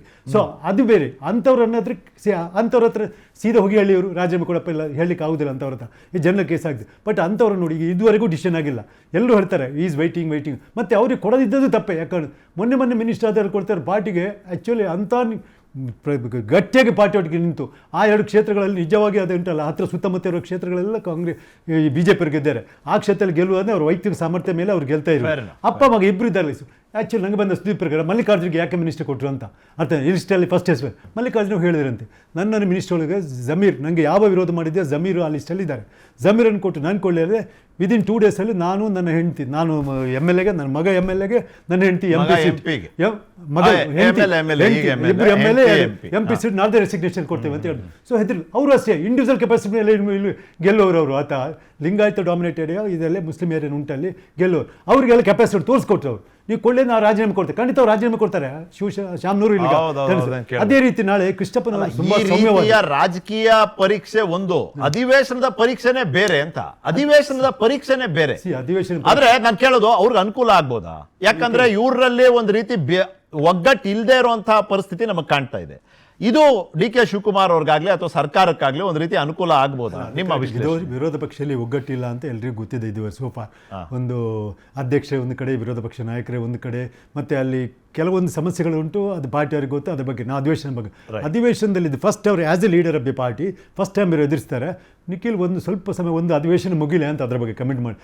ಸಿದ್ದರಾಮಯ್ಯರು ಮಾತ್ರ ತುಂಬ ಘನತೆ ಗೌರವ ಇತ್ತು. ಅವ್ರಲ್ಲಿ ಮಾತಾಡಿ ಗೆದ್ದು ನಿಂತರು ಅಂತ ಹೇಳಿದ್ರೆ ಜನ ಕೂತಲ್ಲಿ ಏನು ಡಿಸ್ಟರ್ಬೇ ಮಾಡ್ತಿರಲಿಲ್ಲ. ಅಪೋಸಿಷನ್ ತಮಾಷೆ ಮಾತಾಡ್ತಾ ಇದ್ರು. ಶಿವಾಯಿ ಅಪೋಸಿಷನ್ ಏನು ಸಿದ್ದರಾಮಯ್ಯರೇ ನೀವು 5 ವರ್ಷ ಸಿ ಎಮ್ 3 ವರ್ಷ ಇಂಥ ತಮಾಷೆ ವಿಷಯನೇ ಮಾತಾಡ್ತಾ ಇದ್ರು ಶಿವಾಯಿ ಎಲ್ಲ ಕೇಳ್ತೀವಿ. ಬಟ್ ಇದಾಗಲ್ಲ. ಮತ್ತು ಅವ್ರಿಗೆ ಯಾರು ಮತ್ತು ಅವರಿಗೆ ಎಂಟೈರ್ ಶಾಸಕರು ಎಲ್ಲ ವಿರೋಧ ಪಕ್ಷದವರಲ್ಲಿ ರೂಲ್ ಎಲ್ಲ ಅವ್ರು ರೆಸ್ಪೆಕ್ಟ್ ಸಿಗ್ತಿತ್ತು ಅವರಿಗೆ. ಅವ್ರ ಮಧ್ಯದಲ್ಲಿ ಮತ್ತೆ ಯಾರು ಮಾತಾಡಿದ್ರು ಮತ್ತೆ ಸ್ಲೋ ಆಗಿ ಹೋಗ್ತಾರೆ. ಬಟ್ ರೆಸ್ಪೆಕ್ಟ್ ಸಿಗ್ತಿತ್ತು. ಒಂದು ದೊಡ್ಡ ಒಂದು ಘನತೆ ಯಾವುದೊಂದು ಘನತೆ ಗೌರವ ಇಟ್ಕೊಂಡು ಇನ್ನು ಡಿ ಕೆ ಶಿವಕುಮಾರ್ ಅದೇ ಗೌರವತೆ ಸದನದ ನಾಯಕನಾಗಿ ಸಿಗ್ತದಾ ಇಲ್ವ ಅಂತ ನಾವು ಕಾದ್. ಅಷ್ಟೇ ಅಲ್ಲದೆ ಉತ್ಕರ್ಷ್ ಬರ್ತೀನಿ ಒಂದು ಬ್ರೇಕ್ ಆದ್ಮೇಲೆ ನಿಮ್ಮ ಹತ್ರ. ಅಷ್ಟೇ ಅಲ್ಲದೆ ಎಲೆಕ್ಷನ್ ತುಂಬಾ ಏನು ದೂರ ಇಲ್ಲ. ಹಾಗಾಗಿ ಪ್ರತಿಯೊಂದು ಅಧಿವೇಶನನೂ ರಾಜ್ಯದ ಜನತೆಗೆ ಒಂದು ಸಂದೇಶವನ್ನ ಕೊಡುವಂತ ಒಂದು ಅವಕಾಶ, ಮುಕ್ತ ಅವಕಾಶ. ಯಾವ ಸಂದೇಶ ಯಾರು ಕೊಡ್ತಾರೆ ಅನ್ನೋದು ಮುಂದಿನ ಚುನಾವಣೆ ಮೇಲೆ ಒಂದು ಪರಿಣಾಮವನ್ನ ಬೀರುವಂತ ಎಲ್ಲಾ ಸಾಧ್ಯತೆನ ಕಾಪಾಡ್ಕೊಂಡಿರ್ತದೆ. ಅದ್ರ ಬಗ್ಗೆ ಚರ್ಚೆ ಮುಂದುವರಿಸ್ತೀನಿ. ಉತ್ಕರ್ಷ್, ಎಲೆಕ್ಷನ್ ಬೇರೆ ಬರ್ತಿದೆ, ತುಂಬಾ ದೂರ ಏನಿಲ್ಲ. ಇದಾದ್ಮೇಲೆ ಇನ್ನು 2 ಸೆಷನ್ ಸಿಗ್ಬೋದೇನೋ ನಿಮಗೆ. ಒಂದು ಪ್ರಿಲಿಮಿನರಿ, ಒಂದು ಇಂಟರಿಮ್ ಬಜೆಟ್ ಒಂದು ಸಿಗುತ್ತೆ ಅಷ್ಟೇನೆ. ಹೀಗಿದ್ದಾಗ ಯಾರು ಸಂದೇಶ ಯಾರು ಕೊಡ್ತಾರೆ? ಸಂದೇಶ ಪಕ್ಷದಿಂದಾನೂ ಕೊಡ್ಬೇಕಾಗ್ತದೆ. ಅದ್ರ ಬಗ್ಗೆ ನೀವು ಹೇಳಿ, ನೀವು ಎದುರಿಸ್ತಿರುವಂತ ಸವಾಲ್ಗಳೇನು? ನೋಡಿ ಸರ್, ಬಹಳ ಸ್ಪಷ್ಟಪಡಿಸ್ತೀನಿ. ವಿರೋಧ ಪಕ್ಷವಾಗಿ ನಾವು ಸದೃಢವಾಗಿ ಕೆಲಸವನ್ನು ಮಾಡ್ಕೊಂಡು ಬಂದಿದ್ದೀವಿ. ಅನೇಕ ಹಗರಣಗಳನ್ನ ಈ ಬಂಡ ಸರ್ಕಾರ ಏನಿದೆ, ಭ್ರಷ್ಟ ಒಂದು ಬಿಟ್ಬಿಡಿ, ಬಂಡ ಸರ್ಕಾರ ವಿರೋಧವಾಗಿ ನಾವು ಮಾತನಾಡುವಂಥ ಕೆಲಸವನ್ನು ಮಾಡಿದ್ದೀವಿ. ಈಗ ನಮಗೆ ಜನಸಾಮಾನ್ಯರಿಗೆ ರಾಜ್ಯ ಸರ್ಕಾರದಿಂದ ಯಾವ ಭರವಸೆ ಇಲ್ಲ. ನಾಳೆ ನಡೀತಕ್ಕಂಥ ಅಧಿವೇಶನದಲ್ಲೂ ಕೂಡ ಗಾಳಿಯಲ್ಲಿ ಗುಂಡಾರಿಸ್ತಾರೆ. Mark my words. ಯಾವುದೇ ಪ್ರಶ್ನೆ ಕೇಳಿದ್ರು ಗಾಳಿಯಲ್ಲಿ ಗುಂಡಾರಿಸಿ ಸದನದ ಸಮಯವನ್ನ ಹಾಳು ಮಾಡ್ತಕ್ಕಂಥ ಕೆಲಸ ಮಾಡ್ತಾರೆ. Point number 1. 2ನೇ ಪಾಯಿಂಟ್ ನಾನು ಯಾಕೆ ಹೇಳಿದೆ, ಆಡಳಿತ ವ್ಯವಸ್ಥೆ ಕುಸ್ತೋಗಿದೆ ಅಂತಂದ್ರೆ, ಕುಸ್ತೋಗಿ ಹಳ್ಳ ಹಿಡಿದಿದೆ. ಯಾಕೆ ಅಂತಂದ್ರೆ ಈ ಕಾವೇರಿ ಇಶ್ಯೂ ಬಂದಾಗ, ಕಾವೇರಿ ವಿಷಯ ಬಂದಾಗ ರಾಮಲಿಂಗಾರೆಡ್ಡಿ ಅವರು ಜಲಸಂಪನ್ಮೂಲ ಸಚಿವರು ನಮಗಂತೂ ಎಲ್ಲೂ ಕಾಣಲಿಲ್ಲ. ನಿನ್ನೆ ಅವ್ರ ಮಾಧ್ಯಮಕ್ಕೆ ಸುಪ್ರೀಂ ಕೋರ್ಟ್ನ ಒಂದು ಡಿಸ್ಕಷನ್ ಬಂದಾಗ, ಡಿಸಿಷನ್ ಬಂದಾಗ ಅವರು ಬಹಳ ವೇಗಾಗಿ ಬಾಲಿಶವಾಗಿ ಹೇಳಿಕೆ ಕೊಟ್ಬಿಡ್ತಾರೆ. ನಾನು ನಾಳೆ ಮೀಟಿಂಗ್ ಆದಮೇಲೆ ನಿಮಗೆ ಮಾಹಿತಿ ಕೊಡ್ತೀನಿ, ಅದನ್ನೇ ಹೇಳ್ತಾ ಹೋದ್ರೆ ಬಿಟ್ರೆ ಅವ್ರ ಹತ್ರ ಯಾವ ಟೆಕ್ನಿಕಲ್ ಎವಿಡೆನ್ಸ್ ಇಲ್ಲ. ನಾಳೆ ಸದನದಲ್ಲಿ ಇದೇ ವಿಷಯ ಪ್ರಸ್ತಾಪ ಮಾಡಿದ್ರೆ ಯಾರು ಉತ್ತರ ಕೊಡ್ತಾರೆ? ಹೊಸದಾಗಿರ್ತಕ್ಕಂಥ ಚಲುವರಾಯಸ್ವಾಮಿ ಕೊಡ್ತಾರಾ? ಕೃಷಿ ಇಲಾಖೆನೇ ನಿಭಾಯಿಸೋಕ್ಕಾಗಿಲ್ಲ ಪುಣ್ಯಾತ್ಮ. ನಾನೊಬ್ಬ ಅಗ್ರಿಕಲ್ಚರ್ ಗ್ರಾಜ್ಯುಯೇಟ್. ಹೇಳ್ತೀನಿ ನಾನು ಅದನ್ನ ನೆಕ್ಸ್ಟ್ ಏನು ಅಂತ. ಆಮೇಲೆ ಬಹಳ ಪ್ರಮುಖವಾಗಿ ಮತ್ತೊಂದು ಸವಾಲು ಏನು ಅಂತಂದ್ರೆ, ಪರಮೇಶ್ವರ್ ಸಾಹೇಬ್ರ ಬಗ್ಗೆ ಹೇಳಿದ್ರು. ನನಗೆ ಭಾಳ ಗೌರವ ಇದೆ ಸರ್. ನಮ್ಮ ಕಾಲೇಜ್ನ alumni doctor G Parameshwar, GKBK student ಅವ್ರು. ನಾನು ಕೂಡ ಕಂದಾಯ ಮಂತ್ರಿಗಳಾದಮೇಲೆ ಎಷ್ಟು ಜಿಲ್ಲೆಗಳಿಗೆ ಹೋಗಿ ವೀಕ್ಷಣೆ ಮಾಡಿದ್ದಾರೆ ಸರ್ ಡಾಕ್ಟರ್ ಜಿ ಪರಮೇಶ್ವರ್ ಅವರು. ಕಂದಾಯ ಮಂತ್ರಿಗಳಾದಮೇಲೆ ಯಾವ ಬದಲಾವಣೆಗಳಾಗಿದೆ ಕಂದಾಯ ಇಲಾಖೆಯಲ್ಲಿ, ಏನಾದರೂ ಅದ್ರ ಬಗ್ಗೆ ಒಂದು ಪ್ರೋಗ್ರಾಮ್ ಮಾಡೋಕ್ಕಾಯ್ತಾ ಇವ್ರ ಕೈಯಲ್ಲಿ ಮಂತ್ರಿಗಳಾದ್ಮೇಲೆ? isn't it the failure of the department and doctor G Parameshwar? ಬಹಳ ಸ್ಪಷ್ಟವಾಗಿ ಹೇಳ್ತೀನಿ. ಆಮೇಲೆ ಬರ ವೀಕ್ಷಣೆಗೆ ಎಲ್ಲರೂ ಹೋಗಬೇಕು ಅಂತ ಹೇಳಿದ್ರು ಮುಖ್ಯಮಂತ್ರಿಗಳು. ಏನ್ ಭ್ರಷ್ಟಾಚಾರಗಳನ್ನ ಬಡದಾಕ್ಬಿಡ್ತೀನಿ ಅಂತೆಲ್ಲ ಕನ್ನಡ ವ್ಯಾಕರಣ ಪದಗಳನ್ನು ಉಪಯೋಗಿಸಿದ್ರಲ್ವಾ? ಯಾವ ಮಂತ್ರಿಗಳು ಯಾವ ಜಿಲ್ಲೆಗೆ ಹೋಗಿದ್ದಾರೆ ಸರ್? ಏನಾದ್ರೂ ಮಾಹಿತಿ ಇದೆ ನಿಮ್ಮ ಹತ್ರ, ಮಾಧ್ಯಮದವ್ರ ಹತ್ರ? ಒಬ್ರೊಬ್ರು ತೋರಿಸಿ ಕರೆಕ್ಟ್ ಆಗಿ. ಅಲ್ಲ, ಹೋಗಿದ್ದಾರೆ. ಇವಾಗ ಹೇಳಿದ್ರೆ ಅದು ನಿಮ್ಮ ಪರ ಅವ್ರ ಪರ ಇವ್ರ ಪರ ಆಗ್ಬಾರ್ದು. ಹೋಗಿಲ್ಲ ಮೆಜಾರಿಟಿ ಎಷ್ಟೋ ಜನ. ಅಲ್ಲ, ಕೆಲವರು ಹೋಗಿದ್ದಾರೆ ಬಿಟ್ರೆ ಯಾರ ಹತ್ರನೂ ತಾರ್ಕಿಕ ಮಾಹಿತಿ ಇಲ್ಲ ಸರ್. ಸುಮ್ಮನೆ ನೋಡಿ, ಬಹಳ ಸ್ಪಷ್ಟವಾಗಿ ಹೇಳ್ತೀನಿ, ಎಲ್ಲಿದೆ ಮಾಹಿತಿ, ಎಲ್ಲಿದೆ, ಯಾವ ಜಿಲ್ಲೆಯಲ್ಲಿ ಎಷ್ಟು ಸಮಸ್ಯೆ ಇದೆ ಅನ್ನೋದು ಏನಾದ್ರು ಗೊತ್ತೇ? ಹೋಗ್ಲಿ ಕೋಲಾರ ಚಿಕ್ಕಬಳ್ಳಾಪುರಕ್ಕೆ ಯಾರ್ಯಾರನ್ನೂ ನೀವು ಸಚಿವರು ಮಾಡಿದ್ರೆ ಎಲ್ಲಿ ಹೋಗಿದಾರಪ್ಪ? ಭೈರತಿ ಸುರೇಶ್ ನಮ್ಮ ಚಿಕ್ಕಬಳ್ಳಾಪುರ ಜಿಲ್ಲೆಗಂತೂ ಬಂದಿಲ್ಲ, ನಮ್ಮ ಜಿಲ್ಲೆಗಂತೂ ಬಂದಿಲ್ಲ. ಇನ್ನು ಕೋಲಾರಕ್ಕೆ ರಾಮಲಿಂಗಾರೆಡ್ಡಿ ಅವ್ರ ಪುಣ್ಯಾತ್ಮರು, ಅವ್ರಿಗೆ ಸದ್ಯ ಅವ್ರಿಗೆ ಏನೋ ಒಂದು ಇರೋದನ್ನ ಸಾಗಾಕ್ಸ್ಬಿಟ್ರೆ ಸಾಕು ಅನ್ನೋ ಪರಿಸ್ಥಿತಿ ಅವ್ರನ್ನ ಕೋಲಾರ ಸಚಿವರು ಮಾಡಿದ್ದಾರೆ ಇನ್ಚಾರ್ಜ್. ವೈಫಲ್ಯ ಎಲ್ಲಿ ಇಂಪ್ಯಾಕ್ಟ್ ಆಗುತ್ತೆ ಅಂದ್ರೆ, ಅಧಿವೇಶನದಲ್ಲಿ ಪ್ರಶ್ನೆ ಕೇಳಿದ್ರೆ ಏನ್ ಉತ್ತರ ಕೊಡ್ತಾರೆ ಇವರು? ಅಲ್ಲ, ಪ್ರಶ್ನೆ ಕೇಳೋರು ಯಾರು ಅಂತ ಖಂಡಿತವಾಗ್ಲೂ ಇದೀವಿ. ಅನೇಕ ಪ್ರಶ್ನೆಗಳಿದೆ. ಭ್ರಷ್ಟಾಚಾರದ ಸಮಸ್ಯೆಗಳಿದೆ, ಬೆಲೆ ಏರಿಕೆಯ ಸಮಸ್ಯೆಗಳಿದೆ, ಇಲಾಖೆಯಲ್ಲಿ ಇರ್ತಕ್ಕಂಥ ಸಮಸ್ಯೆಗಳಿದೆ. ಅದು ಉತ್ತರ ಕೊಡಕ್ ಸಮರ್ಥವಾಗಿ ಯಾರು ಕೊಡ್ತಾರೆ? DK ಶಿವಕುಮಾರ್ ಹೇಳ್ದಂಗೆ ನಾನಿದೀನಲ್ಲ, ಅದೆಲ್ಲ ಆಗೋದಿಲ್ಲ. It is not practically possible. ಬೇಕಾಗಿರ್ತಕ್ಕಂಥ ಸಚಿವರು ಉತ್ತರ ಕೊಡ್ಬೇಕು. 5,000 ಕೋಟಿ ಇದೇ ಪ್ರಶ್ನೆ, 5,000 ಕೋಟಿ ಎಲ್ಲೋಯ್ತು ಅಂತ ನಾ ಪ್ರಶ್ನೆ ಮಾಡಿದ್ರೆ ಯಾರು ಉತ್ತರ ಕೊಡ್ತಾರೆ ಸರ್? ಮುಖ್ಯಮಂತ್ರಿನೇ ಕೊಡ್ಬೋದು. ಎಲ್ಲಿ ಕೊಡ್ತಾರೆ? ಯಾವ ರೀತಿ ಕೊಡ್ತಾರೆ? ಲಕ್ಷ್ಮೀ ಹೆಬ್ಬಾಳ್ಕರ್ ಕೈಲೇ ಕೊಡಕ್ಕಾಗ್ಲಿಲ್ವಲ್ಲ. ಆಯ್ತು, ಈಗ ನಿಮ್ಮಲ್ಲಿರುವಂತ ಬಿಕ್ಕಟ್ಟಿನ ಅನುಕೂಲ ಸರ್ಕಾರಕ್ಕೆ ಸಿಗುತ್ತಾ? ಸರ್ಕಾರದಲ್ಲಿ ಸಂಪುಟದಲ್ಲಿ ಆಡಳಿತ ಪಕ್ಷದಲ್ಲಿ ಇರುವಂತ ಅಸಮಾಧಾನದ ಲಾಭ ನಿಮಗಾಗತ್ತಾ? ಖಂಡಿತವಾಗ್ಲೂ ನಾನು ಹೇಳದ್ನಲ್ಲ, ಇವತ್ತಿನ ರಾಜ್ಯ ಸರ್ಕಾರ DK Shivakumar may be an organisational man, I may agree to, but has failed as an administrator, has failed literally as an administrator. ಅದು ಬಹಳ ಸ್ಪಷ್ಟವಾಗಿ ನಾಳೆ ಕಾಣಿಸುತ್ತೆ ನಿಮ್ಗೆ ಅಧಿವೇಶನದಲ್ಲಿ. ಖಾತೆ ಕೊಡಕ್ಕಾಗಿಲ್ವಲ್ಲ ಸರ್, ನೀವು ರಾತ್ರಿ 10 ಗಂಟೆ ಇನ್ನೂ ಅಧಿಕೃತ ಆಗಿಲ್ಲ, ನಾಳೆ ಅಧಿವೇಶನ ಆಯ್ತಲ್ಲ, ಗವರ್ನರ್ ಆಗಿದೆ, ಆಯ್ತು. ನೀವು ರಾತ್ರಿ 8 ಗಂಟೆಲಿ ಅದಕ್ಕೆ ಖಾತೆ ಕೊಟ್ಬಿಟ್ಟು ನಾಳೆ ಅಧಿವೇಶನದಲ್ಲಿ ಉತ್ತರ ಕೊಡ್ರಪ್ಪ ಅಂದ್ರೆ ಅದನ್ನು ಹೈಕಮಾಂಡ್ ವರ್ಗೂ ಹೋಗಿ ಅಲ್ಲಿ ಹೈಕಮಾಂಡ್ ಲೀಡರ್ಗಳು ಗೇಟ್ ಕೀಪರ್ ತರ ವರ್ತನೆ ಮಾಡ್ತಾರೆ. ನಮ್ಮ ಮುಖ್ಯಮಂತ್ರಿಗಳು ಗೇಟ್ ಕೀಪರ್ಗಳಾಗಿ ದೆಹಲಿಯ ನಾಯಕರ ಗೇಟ್ ಕೀಪರ್ಗಳಾಗ್ತಾರೆ ಅಂತಂದ್ರೆ ನಮಗ್ ಬಹಳ ಬೇಸರ ಆಗ್ತದೆ. ಶಂಕರ್ ಶೆಟ್ರೆ, ಹೈಕಮಾಂಡ್ ಕಲ್ಚರ್ ಬಗ್ಗೆ ಬಿಜೆಪಿ ಮಾತಾಡಿದಾಗ ಈ ಮಟ್ಟಿಗೆ ಒಂಥರ ಮಜಾ ಬರ್ತದೆ ಒಳಗಡೆಯಿಂದ ಅಂತ. ಇಲ್ಲ, ಈ ಈ ಮಟ್ಟಿಗೆ ಹೈಕಮಾಂಡ್ ಕಲ್ಚರ್ ಬಗ್ಗೆ ಬಿಜೆಪಿ ಅವ್ರು ಮಾತಾಡಿದಾಗ ನನ್ಗದೇನೋ ಒಂಥರ ವಿಚಿತ್ರ ಒಂಥರ ಅನಿಸ್ತದೆ. ಶಂಕರ್ ಶೆಟ್ರೆ, ನಿಮ್ಗೆ ಆತರ ಏನಾರು ಅನಿಸ್ತದ? ಅಲ್ಲ, ಹೈಕಮಾಂಡ್ ಬಿಟ್ಟರೆ ಸದ್ಯ ಪರಿಸ್ಥಿತಿಯಲ್ಲಿ BJP high command is very strong actually, very strong. ಏನ್ ಮಾಡ್ತಿದ್ದಾರೆ? ಈ ತರ ನಡ್ಸ್ಕೊಂಡಿಲ್ಲ. ಅಲ್ಲಿನೂ ಕೆಲವು ಸಮಸ್ಯೆ ಹೈಕಮಾಂಡ್, ಬಟ್ ಆಲ್ಮೋಸ್ಟ್ ಅವ್ರು ಸಾಲ್ವ್ ಮಾಡ್ತಾರೆ. ಯಾಕಂದ್ರೆ they very strong, they ruling more than 20 States. Right. ಇಲ್ಲಿ ಇವರಿಗೆ ರೂಲ್ 4 ಸ್ಟೇಟ್ಸ್. ಅಲ್ಲ, ಇವ್ರು ಹೇಳೋದು ಹೇಗಿದೆ ಅಂದ್ರೆ ಬಿಜೆಪಿ ಅವರು ಹೈಕಮಾಂಡ್ ಅನ್ನೋ ಕಲ್ಚರ್ ಇರೋದೇನೆ ಬರೀ ಕಾಂಗ್ರೆಸ್ ನಲ್ಲಿ ಕಲ್ಚರ್ ಇರೋದು ಬಿಜೆಪಿ ಜಾಸ್ತಿ ಆಸ್ ಆನ್ ಡೇಟ್. ಅದು ಕಾಂಗ್ರೆಸ್ ಅಲ್ಲಿ ಇತ್ತು, ಇಂದಿರಾ ಗಾಂಧಿ, ರಾಜೀವ್ ಗಾಂಧಿ ಕಾಲದಲ್ಲಿ ಇತ್ತು. ಗ್ರಾಜುವಲಿ ಅದು ಮೋದಿ ಲೀಡರ್ಶಿಪ್ ಬಂದ್ಮೇಲೆ ಅದು ಹೈಕಮಾಂಡ್ ಕಲ್ಚರ್ ಜಾಸ್ತಿ, ಹೈಕಮಾಂಡ್ ಒಬ್ಬೆ ಮಾಡೋದು, ಅವ್ರು ಹೇಳೋದಕ್ಕೆ ಏನು ಇದು ಹಿಂದೆ ಮುಂದೆ ನೋಡೋದು, ಇದು ಮಾಡುವಂಥದ್ದು. ಯಾರಾದ್ರೂ ಒಂದು ಗಲಾಟೆ ಮಾಡ್ತಿದ್ದಾರೆ, ಇವರಲ್ಲಿ ಒಂದು ಲಿಸ್ಟ್ ರೆಡಿ ಆಯ್ತು ಅಂತ ಹೇಳಿದ್ರೆ ಯಾರಾದ್ರೂ ಪ್ರೊಟೆಸ್ಟ್ ಮಾಡಿ ನೋಡಿದ್ದಾರೆ ಲಾಸ್ಟ್ ಲಿಸ್ಟಲ್ಲಿ. ಯಾಕೆ ಹೈಕಮಾಂಡ್ ಅವ್ರ ಮುಗೀತು. ಇಲ್ಲಿ ಸ್ವಲ್ಪ high command comparing to BJP high command, Congress is not as much as strong. ಅರ್ಥ ಆಯ್ತಲ್ಲ? ಸೊ ಈ ಸಲ ಸ್ಟ್ರಾಂಗ್ ಡಿಸಿಷನ್ ತಗೊಂಡಿದ್ದಾರೆ. ಬಟ್ ಈ ಬಾರಿ ಸ್ವಲ್ಪ ಕಮಾಂಡ್ ಅಲ್ಲಿ ಇರುವಂತೆ ಕಂಡು ಬಂತು. ಬಟ್ ಈಗ ಸಿದ್ದರಾಮಯ್ಯ ಆದ್ರೆ at what cost? Shankar Shetty, ನಾ ಕೇಳೋದು ಒಂದು ನಿಮಿಷ, at what cost? High command command ಅಲ್ಲಿ ಇದೆ ಅಂತ ತೋರ್ಸೋದಕ್ಕೆ ನೀವು ನಿಮ್ಮ ಮುಖ್ಯಮಂತ್ರಿಗೆ ಇಷ್ಟೆಲ್ಲ ನೀವು ಮಾಡೋದು ಎಷ್ಟು ಸರಿನಪ್ಪ? ಏನ್ ಮಾಡಿದ್ದಾರೆ ಅಂದ್ರೆ ಸಂಪುಟ ರಚನೆ ಮಾಡ್ಲಿಕ್ಕೆ ಬಿಡ್ಲಿಲ್ಲ, ಅವ್ರು ಕಳ್ಸೋ ಪಟ್ಟಿ ಇವ್ರು ಅನ್ಬೇಕು. ಮೋರ್ ದೆನ್ ದಟ್ ಗೊತ್ತಾ, ಹೈಕಮಾಂಡ್ ಇವ್ರು 4 ಜನ ಲೀಡರ್ 4 ಸಲ ಹೋಗ್ತಾರೆ ಲಿಸ್ಟ್ ಮಾಡ್ಕೊಂಡು ಬರ್ಲಿಕ್ಕೆ. ಆಕ್ಚುಲಿ ಭಾರಿ ಆಶ್ಚರ್ಯ ಕಾಣ್ತಾರೆ, 4 ಸಲ ವಾಪಸ್ ಬರ್ತಾರೆ ಇವರೆಲ್ಲ. ದೀಸ್ ಆರ್ ಆಲ್ ದಿ ಅಷ್ಟೊಂದು ಸ್ಟೇಟ್ ಲೀಡರ್ಶಿಪ್ಗೆ ಅಷ್ಟು ಇಂಪಾರ್ಟೆನ್ಸ್ ಕೊಟ್ಟಿಲ್ಲ ಅಂತ. ಅಲ್ಲಿ ಯಾವ ಪ್ರತಿ ಸಲ ಮೋದಿ ಅವರ ಇವರು ರಾಹುಲ್ ಗಾಂಧಿ ಅವರು ಫಾರಿನ್ ಹೋದ್ರು, ರಾಹುಲ್ ಗಾಂಧಿ ಅವರು ಪ್ರೊಟೆಸ್ಟ್ ಮಾಡ್ತಾ ಇದ್ದಾರೆ, ರಾಹುಲ್ ಗಾಂಧಿ ಅವರು ಪಾರ್ಲಿಮೆಂಟಲ್ಲಿ ಬ್ಯುಸಿ ಇದ್ದಾರೆ, ಹಾಗೆ ಹೀಗೆ ಅಂತ ಹೇಳಿ ವಾಪಸ್ ಬರ್ತಾ ಇದ್ದಾರೆ. ಅಂತೂ ಇಂತೂ ಮಿನಿಸ್ಟ್ರಿ ಫಾರ್ಮೇಷನ್ ಆಯಿತು, ಕ್ಯಾಬಿನೆಟ್ ಅಲೋಟ್ ಆಯಿತು. ಇನ್ಯಾವುದು ಇನ್ನೊಂದು ಖಾಲಿ ವೇಕೆನ್ಸಿ ಪೋಸ್ಟ್ ಉಂಟು, ಅದು ಯಾವ ಲೇಡಿ ಮಿನಿಸ್ಟ್ರಿ ಕೊಡ್ತಾರೆ. ಮತ್ತು ಇನ್ನೊಂದು ಅದು ಗಲಾಟೆ ಉಂಟಲ್ಲ, ನಿಮ್ಮ ಬ್ಯಾಡಗೆ ಮೇಲೆ ಯಾರು ಶಿವಣ್ಣವರ ಬಸವರಾಜ್ ಅವ್ರದ್ದು ಮತ್ತು ಕೃಷ್ಣಪ್ಪನವ್ರದ್ದು 2 ಪ್ರಾಬ್ಲಮ್ ಇದ್ದಾಗ ಕಾಣ್ತದೆ. ಮತ್ತು ಲೇಡಿ ಮಂತ್ರಿ, ಈ 3 ಪ್ರಾಬ್ಲಮ್ ಇನ್ನು still it is burning issue. 3 issue Siddaramaiah ಹಠ ಇದ್ದಾರೆ, ಅವ್ರಿಗೆ ಕೊಡಲೇಬೇಕಂತ. ಯಾಕಂದ್ರೆ ತನ್ನ ಓನ್ ಕಾಸ್ಟ್ ಇದ್ದು ಗಾಯತ್ರಿ ಶಾಂತಗೌಡ ಅವರಿಗೆ ಓಟ್ ತಗೊಳ್ಬೇಡ ಅಂತ ಹೇಳಿದ್ರೆ ಅವರು, ಅದು ಓಪನ್ ಉಂಟು, ಇಟ್ ಇಸ್ ಓಪನ್ ಪಬ್ಲಿಕ್. ಹಾಗಾಗಿ ಹೇಳ್ತಿರೋದೇನು ಅಂದ್ರೆ, ಹಾಗಾದ್ರೆ ಸರಿಪಡಿಸ್ತೀನಿ ಅಂತ ಕೃಷ್ಣಪ್ಪ ಅವ್ರಿಗೊಂದು ಆಶ್ವಾಸನೆ ಕೊಟ್ಟಿದ್ರಲ್ಲ, ಅದಲ್ಲೇ ಬಿದೋಯ್ತಾ? ಅದು ಯಾರು? ಕೃಷ್ಣಪ್ಪನವರು ಎಂ ಕೃಷ್ಣಪ್ಪ ಸರಿಪಡಿಸ್ತೀವಿ ಅಂತ ಅವರೇ ಹೇಳಿದ್ರು. ಅವ್ರು ಹೇಳ್ತಾ ಇದ್ದಾರೆ. ಹೈಕಮಾಂಡ್ ನಾಯಕರು ಬಂದಿದ್ದಾರೆ, ಅವ್ರಿಗೆ ಬೇಸರ ಇದೆ ನನ್ನನ್ನು ಹೊರಗೆ ಬಿಟ್ಟಿರುವಂತದ್ದು ಸಂಪುಟದಿಂದ, ತಪ್ಪಾಗಿದೆ ಅಂತ ಒಪ್ಕೊಂಡಿದ್ದಾರೆ, ಸರಿಪಡಿಸ್ತೀವಿ ಅನ್ನೋ ಆಶ್ವಾಸನೆ ಕೊಟ್ಟಿದ್ದಾರೆ. ನಾವೊಂದು ಚರ್ಚೆ ಮಾಡಿದಪ್ಪ ಅವತ್ತು, ಸರಿಪಡಿಸ್ತೀವಿ ಅಂದ್ರೆ ಇನ್ನೂ ಬದಲಾವಣೆಗಳ ಸಾಧ್ಯತೆ ಇದೆಯಾ ಅಂತ. ಅದರಲ್ಲಿ 3-4 ಹೆಸರು ಬೇರೆ ಓಡಾಡ್ತು. ಅದರಲ್ಲಿ ಒಂದು 2 ಇವತ್ತಿನ ಸಚಿವರು ಅವತ್ತಿನ ದಿನ ತ್ಯಾಗ, ರಾಜಕೀಯದ ಭಾಗ ಅಂತೆಲ್ಲ ಮಾತಾಡಿದ್ರು. ಪಕ್ಷ ಹೇಳಿದ್ರೆ ನಾ ಬಿಡ್ತೀನಿ, ಸರ್ಕಾರ ಹೇಳಿದ್ರೆ ನಾ ಬಿಡ್ತೀನಿ ಅನ್ನೋ ಮಾತನ್ನ ಕೂಡ ಅವ್ರು ಆಡ್ಬಿಟ್ರು. ಆದ್ರೆ ಈಗ ಅಲ್ಲಿಗೆ ಅದು ತಣ್ಣಗಾಗೋಯ್ತು. ಹೇಳ್ತಾರೆ, I will not compromise anything lesser Dhan the minister ಅಂತ ಹೇಳಿದ್ದಾರೆ ಅಂತ. ಕೃಷ್ಣಪ್ಪನು ಈ ಡಿಸರ್ವ್ಸ್ ಅರ್ಥ ಆಯ್ತಲ್ಲ.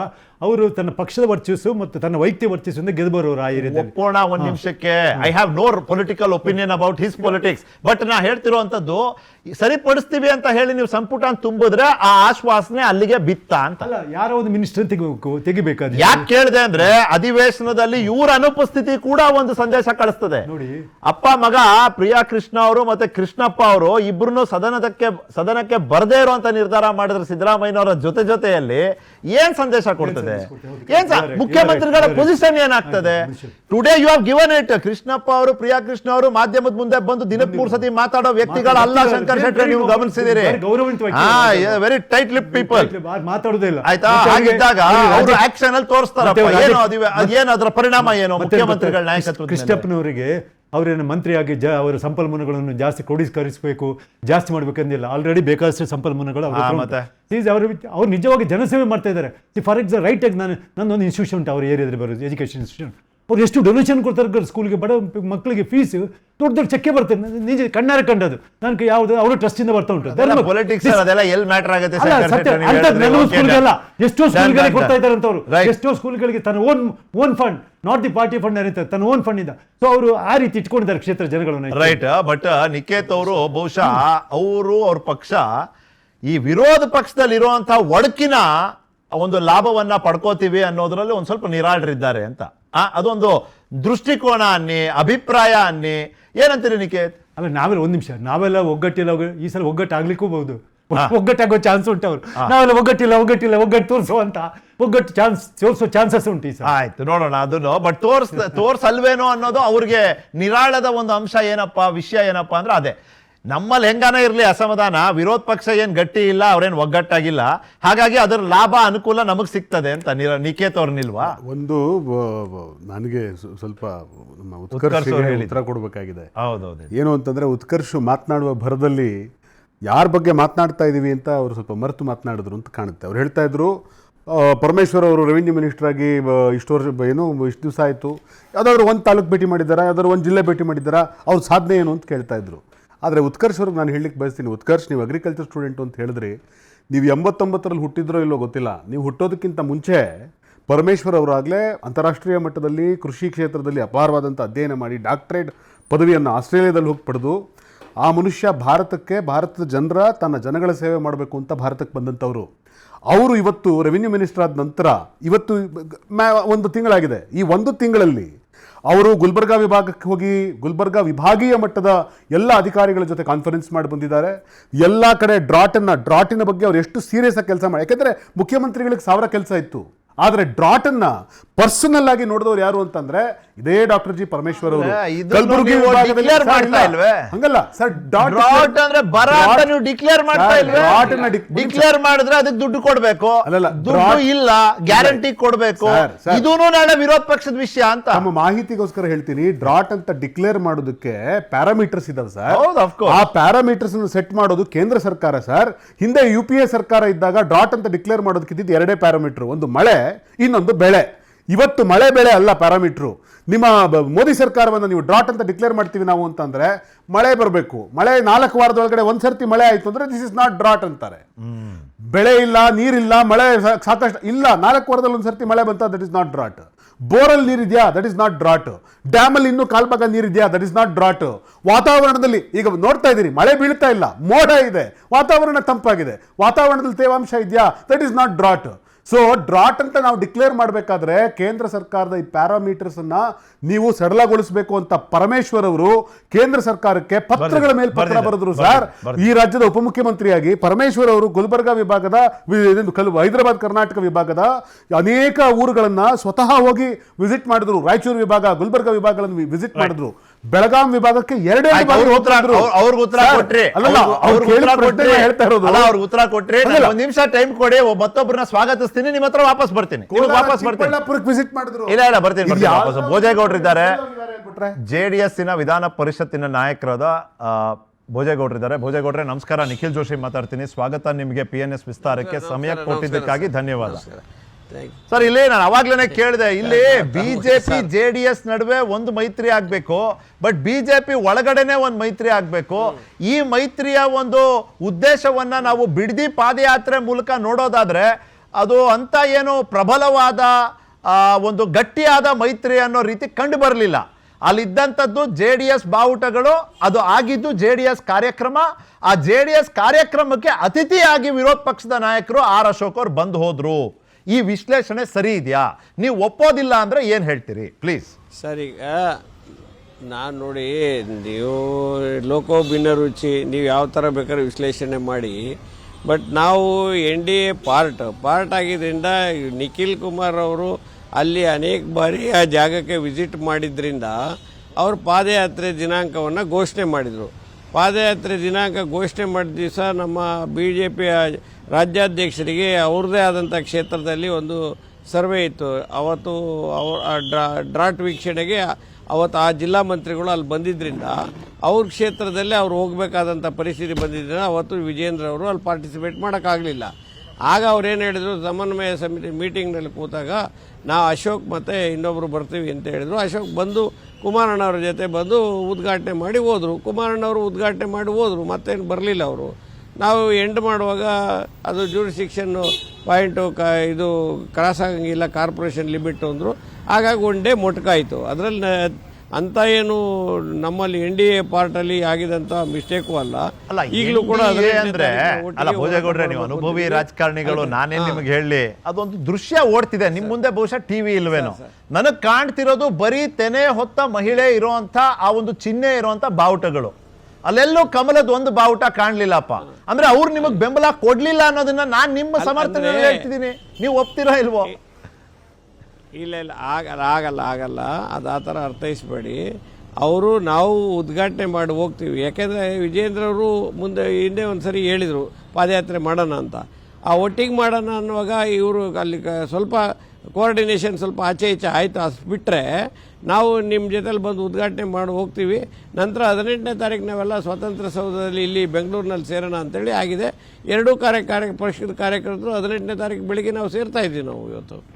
ಆವಾಗ ಒಟ್ಟಿಗೆ ಅದನ್ನು ಮೆಮೊರಾಂಡಮ್ ಕೊಡುವಾಗ ಎಲ್ಲ ಒಟ್ಟಿಗೆ ಕೊಡಬೇಕು ಅಂತೇಳಿ ವಿಧಾನಸೌಧ ಮುತ್ತಿಗೆ ಹಾಕಬೇಕು ಅನ್ನೋ ವಿಚಾರದಲ್ಲೂ ಒಟ್ಟಿಗೆ ಮಾಡ್ತಾ ಇದ್ದೀವಿ ನಾವು 18ನೇ ತಾರೀಕು. ಈಗ ಹಾಗಾದ್ರೆ NDA ಭಾಗ ಆಗಿರುವಂತ ನೀವು ಮೈತ್ರಿ ಧರ್ಮದ ಪಾಲನೆ, ನೀವು ಎಲ್ಲ ಇನ್ನು ನೋಡೋರ ಕಣ್ಣಿಗೆ ಆ ಥರ ಕಾಣ್ತಾ ಇದೆ. But that is not the fact. ಅಲ್ಲ ಓಕೆ, ಬಟ್ ನೀವು NDA ಭಾಗವಾಗಿ ಬಿಜೆಪಿಯ ನಿಲುವೇನಾಗಿದೆ ಇವತ್ತು, ಆ ನಿಲುವು ನಿಮ್ದು ಆಗಿರುತ್ತಾ ಅನ್ನೋದು ಒಂದು ಸಹಜವಾದ ಪ್ರಶ್ನೆ. ಮುಖ್ಯಮಂತ್ರಿಗಳು DK ಶಿವಕುಮಾರ್ ಅವರ ಮುಖ್ಯಮಂತ್ರಿ ಸಾರಿ ಏನೋ ಹೇಳ್ತಿದ್ರಿ, ನಾವು 100ಕ್ಕೆ 100 ಮುಂದಿನ ಎಲ್ಲ ವಿಚಾರಗಳಲ್ಲೂ ಜೊತೆಯಲ್ಲೇ ಇದ್ದೇವೆ, ಜೊತೆಗೆ ಹೋರಾಟ ಮಾಡ್ತೀವಿ, ಅದರಲ್ಲಿ ನೋ ಡೌಟ್. ಈ ನಾಳೆ ಅಸೆಂಬ್ಲಿ ನಾಳೆ ಶುರುವಾಗುತ್ತಲ್ಲ, ನೋಡಿ ನಮ್ಮದು ಯಾವ ರೀತಿ ಹೋರಾಟ ಇರ್ತದೆ ಅನ್ನೋ ವಿಚಾರನ. ನಾಗೇಂದ್ರ ಅವರು ಸಂಪುಟದಿಂದ ಹೊರಗೆ ಹೋಗ್ಲಿಲ್ಲ ಅಂದ್ರೆ ಅಧಿವೇಶನ ನಡೆಯಕ್ ಬಿಡೋದಿಲ್ಲ, ಅದೇ ನಿಮ್ ನಿಲ್ವಾ? ನಿಮ್ದು ಅದೇ ನಿಲ್ವಿರುತ್ತಾ? ನೋಡಿ, ಆ ರೀತಿ ಏನಿಲ್ಲ. ಅಲ್ಲಿ ಸಮಯಕ್ಕೆ ಬಂದಂಥ ಸಂದರ್ಭದಲ್ಲಿ ಲೆಟ್ ದೆಮ್ ಗಿವ್ ಜಸ್ಟಿಫಿಕೇಶನ್. ಅವ್ರು ಜಸ್ಟಿಫಿಕೇಶನ್ ಕೊಡಲಿ, ಏನಂತ ಈ ರೀತಿ ನಾಗೇಂದ್ರವ್ರು ತಗೊಂಡಿದ್ದು ಸರಿ ಇದೆ ಅನ್ನೋ ವಿಚಾರದಲ್ಲಿ ಸಮರ್ಥನೆ ಕೊಡಬೇಕಲ್ಲ ಅವರು. ಇಡೀ ಬರ್ಡನ್ ಆಫ್ ಪ್ರೂಫ್ ಅವ್ರದ್ದು, ಗೌರ್ಮೆಂಟ್ನವ್ರದ್ದು. ಅವರು ಸಮರ್ಥನೆ ಕೊಡಬೇಕು, ನಾಗೇಂದ್ರವ್ರು ತಗೊಂಡಿದ್ದು ನಾವು ಕರೆಕ್ಟ್ ಇದೆ ಅಂತ. ಆಗ ನಾವು ಅದನ್ನು ಒಪ್ತೀವಿ. ನಾವು ಅವ್ರು ಸಮರ್ಥನೆ ಮಾಡ್ಕೊಳ್ಳಿಲ್ಲ ಅಂದ್ರೆ ನಾವೇನು ಮಾಡೋಕ್ಕಾಗತ್ತೆ? ಸರಿ, ಬಂದೆ ವಾಪಸ್. ಯಾರ್ದಿದೆ ಅವ್ರ ತಾನೇ. ಮುಖ್ಯಮಂತ್ರಿಗಳ ಸ್ವಪಕ್ಷೀಯ ವಿರೋಧಿಗಳನ್ನ ಹೇಗೆ ಹ್ಯಾಂಡಲ್ ಮಾಡೋದು ನಿಖೇತ್? ಈಗ BR ಪಾಟೀಲ್ ಅವರು ಅಸಮಾಧಾನಿತರಿದ್ದಾರೆ, ಅವ್ರು ಹೇಳಿದ್ದಾರೆ ಚುನಾವಣೆಯಲ್ಲೂ ತೋರಿಸ್ತೀನಿ, ಅಧಿವೇಶನದಲ್ಲೂ ಮಾತಾಡ್ತೀನಿ. ಹೀಗೆ 2 ಡಜನ್ ಅಸಮಾಧಾನಿತರಿದ್ದಾರೆ. ಅದಕ್ಕೆ ನಾಯಕತ್ವ ಸಿದ್ದರಾಮಯ್ಯನವ್ರದ್ದು ಸಿಕ್ಕಿಬಿಟ್ರೆ ಆಟ ಬೇರೆ. ಸ್ವಪಕ್ಷೀಯ ವಿರೋಧಿಗಳನ್ನ ನೀವು ಹ್ಯಾಂಡಲ್ ಮಾಡಬೇಕು, ಅದ್ರ ಜೊತೆಗೆ ವಿರೋಧ ಪಕ್ಷದ ವಿರೋಧಿಗಳನ್ನ ಹ್ಯಾಂಡಲ್ ಮಾಡಬೇಕು. ನಾನು ಈಗ ನೀವು BR ಪಾಟೀಲ್ರಾಗಲಿ, ಸಿದ್ದರಾಮಯ್ಯನವರಾಗಲಿ, ನೀವು ಯಾರ್ಯಾರ ಹೆಸರು ಹೇಳ್ತಿದ್ದೀವಿ, ಕೃಷ್ಣಪ್ಪ ಅವರಾಗಲಿ, ಇವರೆಲ್ಲರೂ ಕೂಡ they are the gentlemen to the core. ಒಂದು ವೇಳೆ ಇವರು ವಿರೋಧ ಮಾಡೋರೇ ಆಗಿದ್ದಿದ್ರೆ ಅವತ್ತೇ ಅಧಿಕಾರ ಹಂಚಿಕೆ ಮತ್ತೊಂದು ಈ ಪ್ರಸ್ತಾಪಗಳು ಬಂದಿದ್ದ ದಿವಸವೇ ಅವರು ವಿರೋಧ ಮಾಡಬೇಕಾಗಿತ್ತು. ಸೊ ಆ ಸಂದರ್ಭದಲ್ಲಿ, ನೋವಾದಂಥ ಸಂದರ್ಭದಲ್ಲಿ ಅಧಿಕಾರ ಸಿಗುತ್ತೆ ಅನ್ನೋಂಥ ಒಂದು ಮಹತ್ವಾಕಾಂಕ್ಷೆ, ಇವರೆಲ್ಲ ಸನ್ಯಾಸಿಗಳಲ್ಲ ಸರ್, ಇವರೆಲ್ಲರೂ ಕೂಡ ರಾಜಕಾರಣಿಗಳು, ಮಹತ್ವಾಕಾಂಕ್ಷೆ ಇಟ್ಕೊಂಡು ರಾಜಕಾರಣಕ್ಕೆ ಬಂದಿರ್ತಾರೆ. ಅವರು ಆಕಾಂಕ್ಷೆಯಂತೆ ಅವ್ರಿಗೆ ಸಿಗದೇ ಇದ್ದಂಥ ಸಂದರ್ಭದಲ್ಲಿ ನೋವಾಗುತ್ತೆ. ಆ ನೋವಿನಿಂದ ಒಂದು ಮಾತು ಹೆಚ್ಚಾಡಿರ್ತಾರೆ. ಆದರೆ ಯಾರೂ ಕೂಡ ಈ ಪಕ್ಷವನ್ನು ಡ್ಯಾಮೇಜ್ ಮಾಡುವ ಹಂತಕ್ಕೆ ಹೋಗುವಂಥವರಲ್ಲ. ನಮಗೆ ಕಣ್ಣಿಗೆ ಕಾಣ್ತಾ ಇರೋ ಒಂದು ಬೆಳಕಿನಷ್ಟು ಸ್ಪಷ್ಟವಾಗಿ ನಮಗೆ ಕಾಣ್ತಾ ಇದೆ ಏನು ಅಂತಂದರೆ, DK ಶಿವಕುಮಾರ್ ಅವರು ಇವತ್ತು ಏನು ಈ ಸರ್ಕಾರವನ್ನು ನಾವು ನೋಡ್ತಾ ಇದ್ದೀವಿ, ಬಹಳ ಚೆಂದಾಗಿ ಇವರೆಲ್ಲರನ್ನೂ ಕೂಡ ವಿಶ್ವಾಸಕ್ಕೆ ತಗೊಂಡು ಮುನ್ನಡೆಸ್ಕೊಂಡು ಹೋಗ್ತಾರೆ ಮತ್ತು ಎಲ್ಲರೂ ಕೂಡ ಇವ್ರ ಜೊತೆಗೆ ನಿಂತ್ಕೊಳ್ತಾರೆ. ಯಾಕೆ ಅಂತಂದರೆ ಈಗ ಭಿನ್ನಾಭಿಪ್ರಾಯಗಳನ್ನ ಇಟ್ಕೊಂಡು ಹಠ ಸೇಡು ತೀರಿಸ್ಕೊಳ್ಳೋಕೆ ನಮಗೆ ಜಾಸ್ತಿ ಸಮಯ ಇಲ್ಲ, ಇರೋದು 2 ವರ್ಷ, ಅದಕ್ಕೆ ಆಡ್ತಾ ಬಂದ್ಬಿಡ್ತದೆ. ಹೀಗಾಗಿ ಯಾರು ಯಾರ ಮೇಲೆ ಹಠ ತೀರಿಸ್ಕೊಂಡು ಕೂತ್ಕೊಳ್ಳೋದಕ್ಕೆ ಸಮಯ ಅಲ್ಲ. ಇದು ಎಲ್ಲರೂ ಕೂಡ ಒಟ್ಟಾಗಿ ನಿಂತು ಹೋರಾಟ ಮಾಡಬೇಕಾದಂಥ ಸಮಯ. ಮತ್ತು ಸಿದ್ದರಾಮಯ್ಯನವರ ಪ್ರೈಮರಿ ಪೊಲಿಟಿಕಲ್ ಅಜೆಂಡಾ ಏನು? ಅದು BJPಯನ್ನು ಅಧಿಕಾರದಿಂದ ದೂರ ಇಡೋದು. ಸಿದ್ದರಾಮಯ್ಯನವರ ಪ್ರೈಮರಿ ಪೊಲಿಟಿಕಲ್ ಅಜೆಂಡಾ ಏನು? ಅವರ ಇಡೀ ರಾಜಕೀಯ ಜೀವನವನ್ನು ನೋಡಿದರೆ BJPಯನ್ನು ಅಧಿಕಾರದಿಂದ ದೂರ ಇಡೋದಕ್ಕೋಸ್ಕರ ಅವತ್ತು ದೇವೇಗೌಡರ ಮುಂದೆ, ಕುಮಾರಸ್ವಾಮಿ ಮುಂದೆ ಕೈ ಕಟ್ಕೊಂಡು ನಿಂತ್ಕೊಂಡ್ರವರು. ಯಾತಕ್ಕಾಗಿ? BJPನ ಅಧಿಕಾರದಿಂದ ದೂರ ಇಡಬೇಕು ಅಂತ. ಅದಕ್ಕೂ ಮುಂಚೆ ಮತ್ತೆ ಅವರೇ ಹೇಳಿದ್ರು, ಅವ್ರ ಅಪ್ಪನಾಣೆಗೆ ಅವ್ರು CM ಆಗಲ್ಲ ಅಂತ ಹೇಳಿದ್ರು. ಅಪ್ಪನಾಣೆ ಕುಮಾರಸ್ವಾಮಿ CM ಆಗಲ್ಲ ಅಂತ ಹೇಳಿದ್ರು. ಆದರೆ ಯಾವಾಗ ಬಿಜೆಪಿಯನ್ನು ಅಧಿಕಾರದಿಂದ ದೂರ ಇಡಬೇಕು ಅನ್ನೋ ಪರಿಸ್ಥಿತಿ ಬರ್ತದೆ, ಆಮೇಲೆ ಮತ್ತು ನನಗೆ ಗೊತ್ತು ಬಿಜೆಪಿಯವರು ಏನ್ ಹೇಳ್ತಾರೆ, JDS-ನವರು ಏನ್ ಹೇಳ್ತಾರೆ ಅದು ನನಗೆ ನಿಲ್ಲಿಲ್ಲ ಬಿಡಿ, ಆ ಸರ್ಕಾರ ನಿಲ್ಲಿಲ್ಲ. ಸರ್ಕಾರ ನಿಲ್ಲಿಲ್ಲ, ಅದು ಯಾರಿಂದ ಬಿತ್ತು ಅನ್ನೋದ್ರ ಬಗ್ಗೆ ಚರ್ಚೆ ಬೇರೆನೇ ಆಗ್ತದೆ ಬಿಡಿ. ಅದು ಬೇರೆ ಆಗುತ್ತೆ, ಯಾರಿಂದ ಸಿದ್ದರಾಮಯ್ಯನವರು ಬೀಳ್ಸೋದು ಬೇರೆ ಹಾಗೆ ಆಗ್ತದೆ. ಹೀಗೆ ಇಲ್ಲ, to the ಹೇಳ್ತಾರೆ. point ಇರೋಣ ಇಲ್ಲಿ. ಆದ್ರೆ to the point ಒಂದು ಹೇಳೋದಾದ್ರೆ ಸ್ವಪಕ್ಷೀಯ ವಿರೋಧಿಗಳ ಬಗ್ಗೆ ನೀವು ಹೇಳಿದ್ರೆ, ನೀವು ಹೇಳ್ತೀರಿ ಜೆಂಟಲ್ಮೆನ್ ಅಂತ. ಜೆಂಟಲ್ಮೆನ್ ಆಗಿದ್ರೆ ಸ್ವೇರಿಂಗ್ ಇನ್ ಬರ್ಬೋದಾಗಿತ್ತು. ಜೆಂಟಲ್ಮೆನ್ ಆಗಿದ್ರೆ ಹೈಕಮಾಂಡ್ ಅವ್ರು ಬಂದು ಅವ್ರ ಮನೆಗೆ ಹೋಗಿ ಸಮಾಧಾನ ಹೇಳುವಂತ ಪರಿಸ್ಥಿತಿ ಬರ್ತಾನೆ ಇರಲಿಲ್ಲ. ಜೆಂಟಲ್ ಆಗಿ ಒಪ್ಕೊಂಡ್ಬಿಟ್ಟಿರ್ತಾ ಇದ್ರು ಅವರು. ಅಷ್ಟು ಜೆಂಟಲ್ ಆಗಿ ಇರ್ಲಿಕ್ಕಿಲ್ಲ ಅನ್ನೋದು ನಮಗಿರೋ ಭಾವನೆ. ಹಂಗಲ್ಲ, ಜೆಂಟಲ್ ಆಗಿ ವಿರೋಧ ಮಾಡೋದು ಕೂಡ greatness of A great leader. Gentle ಆಗಿ ಅವ್ರ ವಿರೋಧಗಳಿದ್ರೆ ಜೆಂಟಲ್ ಆಗಿ ವಿರೋಧ ಕೂಡ ಮಾಡ್ತಾರೆ. ಮತ್ತೆ ನನ್ನ ಸ್ಟ್ರಾಂಗ್ ಫೀಲಿಂಗ್ ಏನು ಅಂತಂದ್ರೆ, ಅವತ್ತು ಆಗಸ್ಟ್ 3ನೇ ತಾರೀಕು ಪ್ರಮಾಣ ವಚನ ಇದ್ದದ್ದು. ಆಗಸ್ಟ್ 3ನೇ ತಾರೀಕು ಸಿದ್ದರಾಮಯ್ಯನವರಿಗೆ ಅಪಾರವಾದಂಥ ಅಭಿಮಾನಿಗಳ ಜನಕೋಟಿ ಕರ್ನಾಟಕದಲ್ಲಿದೆ. ಅವತ್ತು ಅವ್ರ ಮನೆ ಮುಂದೆ ಸಾಲು ಹಚ್ಚಿ ನಾಯಕರುಗಳು, ಲೀಡರ್ಗಳು ಹಳ್ಳಿಗಳಿಂದ ಬಂದು ಅವ್ರಿಗೆ ವಿಶಸ್ ಹೇಳ್ತಾ ಇದ್ರು. ಆ ಕಾರಣಕ್ಕಾಗಿ ಅದು ಕೂಡ one of the major reason. ಇಷ್ಟೊಂದು ಜನ ಬಂದಿದ್ದಾರೆ, ನೀವು ಮಾಡಿ ಅನ್ನೋ ಕಾರಣಕ್ಕಾಗಿ ಅವರು ದೂರ ಉಳಿದಿರ್ಬೋದು. ಆದರೆ ಒಂದಂತೂ ಸತ್ಯ ಏನು ಅಂತಂದರೆ, ಸಿದ್ದರಾಮಯ್ಯನವರು ಅವರ ಐಡಿಯಾಲಜಿಗೆ ತಕ್ಕಂತೆ ಅವ್ರು ಖಂಡಿತವಾಗಿ ನಡ್ಕೊಳ್ತಾರೆ. ಅವ್ರ ಮನಸ್ಸಿನೊಳಗಡೆ ಯಾವ ಅಸಮಾಧಾನವನ್ನು ಅವ್ರು ಇಟ್ಕೊಳ್ಳೋದಕ್ಕೆ ಸಾಧ್ಯ ಇಲ್ಲ. ಈ ಒಂದು ಸರ್ಕಾರಕ್ಕೆ ಸಂಪೂರ್ಣ ಅವರ ಆಶೀರ್ವಾದ ಇದೆ. ಶಂಕರ್ ಶೆಟ್ರೆ, ಕೆಲವರು ಪರ್ಸನಲಿ ಅವರವರ ಪೊಲಿಟಿಕ್ಸ್ಗೆ ಅಧಿವೇಶನವನ್ನ ಬಳಸ್ಕೊಳ್ಳೋ ಸಾಧ್ಯತೆ ಇದೆ ಅಂತ. ಅದು ಬಿಜೆಪಿಯಿಂದ ಆಗಲಿ, JDS ಇಂದ ಆಗಲಿ, ಕಾಂಗ್ರೆಸ್ ಇಂದ ಆಗಲಿ, ಎಲ್ಲರೂ they are looking at their own politics. ಅವರ ಭವಿಷ್ಯ, ಅವರ ರಾಜಕೀಯ. ಒಪ್ತೀರಾ ಅಂತ? ನಾನು ಒಪ್ಪಲ್ಲ. ಯಾಕಂದ್ರೆ ಯಾರು ಕೂಡ ಒಬ್ಬ ಪೊಲಿಟಿಷಿಯನ್ ತನ್ನ ಸ್ವಾರ್ಥಕ್ಕಾಗಿ ಸದನವನ್ನು ಬಳಸಲಿಕ್ಕಿಲ್ಲ. ತನ್ನ ಸ್ವಾರ್ಥಕ್ಕಾಗಿ ತನ್ನ ಬಳಸುವ ಅಗತ್ಯನಿಲ್ಲ. ಒಂದು ವೇಳೆ ಬಳಸಿದ್ರೆ ಅದು ಅದೃಷ್ಟ ದುರದೃಷ್ಟ ಯಾವುದೂ ಇಲ್ಲ ಅಂತ ಹೇಳ್ಬೋದು. ಆ್ಯಕ್ಚುಲಿ ಬಂತಕ್ಕಲ್ಲ. ಈಗ ಸಿದ್ದರಾಮಯ್ಯ ವಿಷಯ ಬರುವಾಗ ಅದು ಖಂಡಿತವಾಗಿ ಯಾವಾಗ ಅವ್ರು ಅಟೆಂಡ್, ನೀವು ಹೇಳಿದ ಪ್ರಶ್ನೆಗೆ ಹೇಳ್ತಿದ್ದೀನಿ, ಯಾವಾಗ ಅವ್ರು ಸ್ವಾರಿಂಗ್ ಇನ್ ಸೆರೆಮನಿ ಬಂದಿಲ್ಲ ಅಲ್ಲಿ ಅವ್ರದ್ದು ಅತೃಪ್ತಿ ಉಂಟದ. ಬಟ್ ನೋಡಿ, ಆ ದಿನದಿಂದ ಅವರು ಈ ದಿನ ಒಂದೇ ಒಂದು ಪ್ರಶ್ನೆ ಮಾತಾಡಿಲ್ಲ, ಮಾತು ಓಪನ್ ಇಲ್ಲ. ನಾನು ಅದಕ್ಕೆ ಹೇಳೋದಕ್ಕೆ ಬಯಸ್ತೀನಿ, ಅಧಿಕಾರದಲ್ಲಿ ಇರೋ ಸಿದ್ದರಾಮಯ್ಯನಕಿನ್ನ ಅಧಿಕಾರದಲ್ಲಿ ಇಲ್ದೇ ಇರೋ ಸಿದ್ದರಾಮಯ್ಯ ಡೇಂಜರಸ್. ಮಾತಾಡೋ ಸಿದ್ದರಾಮಯ್ಯ ಅವ್ರಕಿನ್ನ ಮಾತನಾಡದೇ ಇರೋ ಮೌನವಾಗಿರೋ Siddaramaiah more dangerous. As CM ಆಗಿರುವಾಗ ನೀವು ಯಾರೇ ಪತ್ರಕರ್ತರು ಕೇಳಿ ಪ್ರಶ್ನೆಗೆ ಉತ್ತರ ಕೊಡೋದು ಹೋಗ್ಲಿ, ಪ್ರಶ್ನೆ ಉತ್ತರ ಕೊಡ್ತಿದ್ರು. Is very much interested to face the press. ಈಗ ನೋಡಿ, ಅವರು ಲಾಸ್ಟ್ ಓತ್ ಟೇಕಿಂಗ್ ಆದ ನಂತರ ಮಾತಿಲ್ಲ. ಅವ್ರದ್ದು ಒಂದೇನು ಗೊತ್ತರೆ, ಅವ್ರದ್ದು ಒಂದೇ ನಂಗೆ ಗೊತ್ತಿದ್ರೆ ಬೇರೆ ಅದರ್ ಇಶ್ಯೂಸ್ ಅಂತ ಗೊತ್ತಿಲ್ಲ. ಒಂದೇನು ಗೊತ್ತಾ, ಒಬ್ಬ ದಕ್ಷಿಣ ಕರ್ನಾಟಕದಿಂದ ಉತ್ತರ ಕರ್ನಾಟಕದಲ್ಲಿ ಜಾಸ್ತಿ ಕುರುಬಿದ್ದಾರೆ. ಸೊ 3 ರೆಪ್ರೆಸೆಂಟೇಷನ್ ದಕ್ಷಿಣ ಕರ್ನಾಟಕ ಹೋದರೆ, ಉತ್ತರ ಕರ್ನಾಟಕ, ಮಧ್ಯ ಕರ್ನಾಟಕ ರೆಪ್ರೆಸೆಂಟೇಷನ್ ಇಲ್ಲದ್ರೆ ನನ್ನ ಲೀಡರ್ಶಿಪ್ ನಾಳೆ ಕ್ವಶನ್ ಆಗ್ತದೆ. ಕಮ್ಯುನಿಟಿಯಲ್ಲಿ ಕುರುಬಾಸಲ್ಲಿ ನಾನು ಹೇಳ್ತಾರೆ 95% ಸ್ಟಿಲ್ ಡೇಟ್. ಮೊನ್ನೆ ಸಿದ್ದರಾಮಯ್ಯ ಲೀಡರ್ ಮುಂದೆ ಏನಾಗ್ತದೆ ಅಂತ ಗೊತ್ತಿಲ್ಲ. 95 ಥರ್ಡ್ ಲಾರ್ಜೆಸ್ಟ್ ಕಮ್ಯುನಿಟಿ. ಅರೌಂಡ್ 9% ಇದ್ದಾರೆ. ಮತ್ತು ಅವ್ರು ಮಾಸ್ ಆಗಿ ಎಲ್ಲಾ ಕಡೆ ಯಾವ ಕ್ಷೇತ್ರದಲ್ಲಿ ಹೋದ್ರೆ ಅವರೇಜ್ 20,000 ಹುಟ್ಟಿದ್ದಾರೆ. 20,000 ಇದು ಬರುವ ಕ್ಷೇತ್ರದಲ್ಲಿ ಉಂಟು ಲೀಡ್. 10,000 ಲೀಡ್ ದೊಡ್ಡ ಪರಿಣಾಮ. ಎಕ್ಸೆಪ್ಟ್ ಕೋಸ್ಟಲ್ ಏರಿಯಾ, ನಮ್ಮ ಏರಿಯಾ ಮಂಗಳೂರು, ಉಡುಪಿ, ಉತ್ತರ ಕನ್ನಡ 3 ಡಿಸ್ಟ್ರಿಕ್ಟಲ್ಲಿ ಇಲ್ಲ. ಮತ್ತೆ ಎಲ್ಲ ಕಡೆಯಲ್ಲಿ ಇದ್ದಾರೆ. ಅಲ್ಲ, ನಮ್ಮ ಕಡೆಯಲ್ಲಿ ಲಿಂಗಾಯತರು ಇಲ್ಲ, ಒಕ್ಕಲಿಗರು ಇಲ್ಲ. ಆ 3 ಮೇಜರ್ ಕಮ್ಯುನಿಟಿಗಳೇ ಇಲ್ಲ ಯಾವುದರಲ್ಲಿ ಕೋಸ್ಟಲ್ ಬೆಲ್ಟ್. ಅವರ ಮೌನ ಉಂಟಲ್ಲ, ಅದು ಯಾವಾಗ ಅವ್ರು ಮೌನ ಮುರಿತಾರೆ ಅಂತ ಒಂದು ಪ್ರಶ್ನೆ. ಅವ್ರು ವೆರಿ ಗುಡ್ ಪಾಯಿಂಟ್ ಅವ್ರು ಹೇಳಿದ್ರು. ಇಲ್ಲ, 3 ಜನ ದಕ್ಷಿಣ ಕರ್ನಾಟಕದವ್ರು ಕೊಟ್ಬಿಟ್ರೆ ಅವರು ನಾನು ಹೇಗಪ್ಪ ಸಮಾಲೈಸೋದು, ನನ್ನನ್ನು ಕ್ವಶನ್ ಮಾಡ್ತಾರೆ.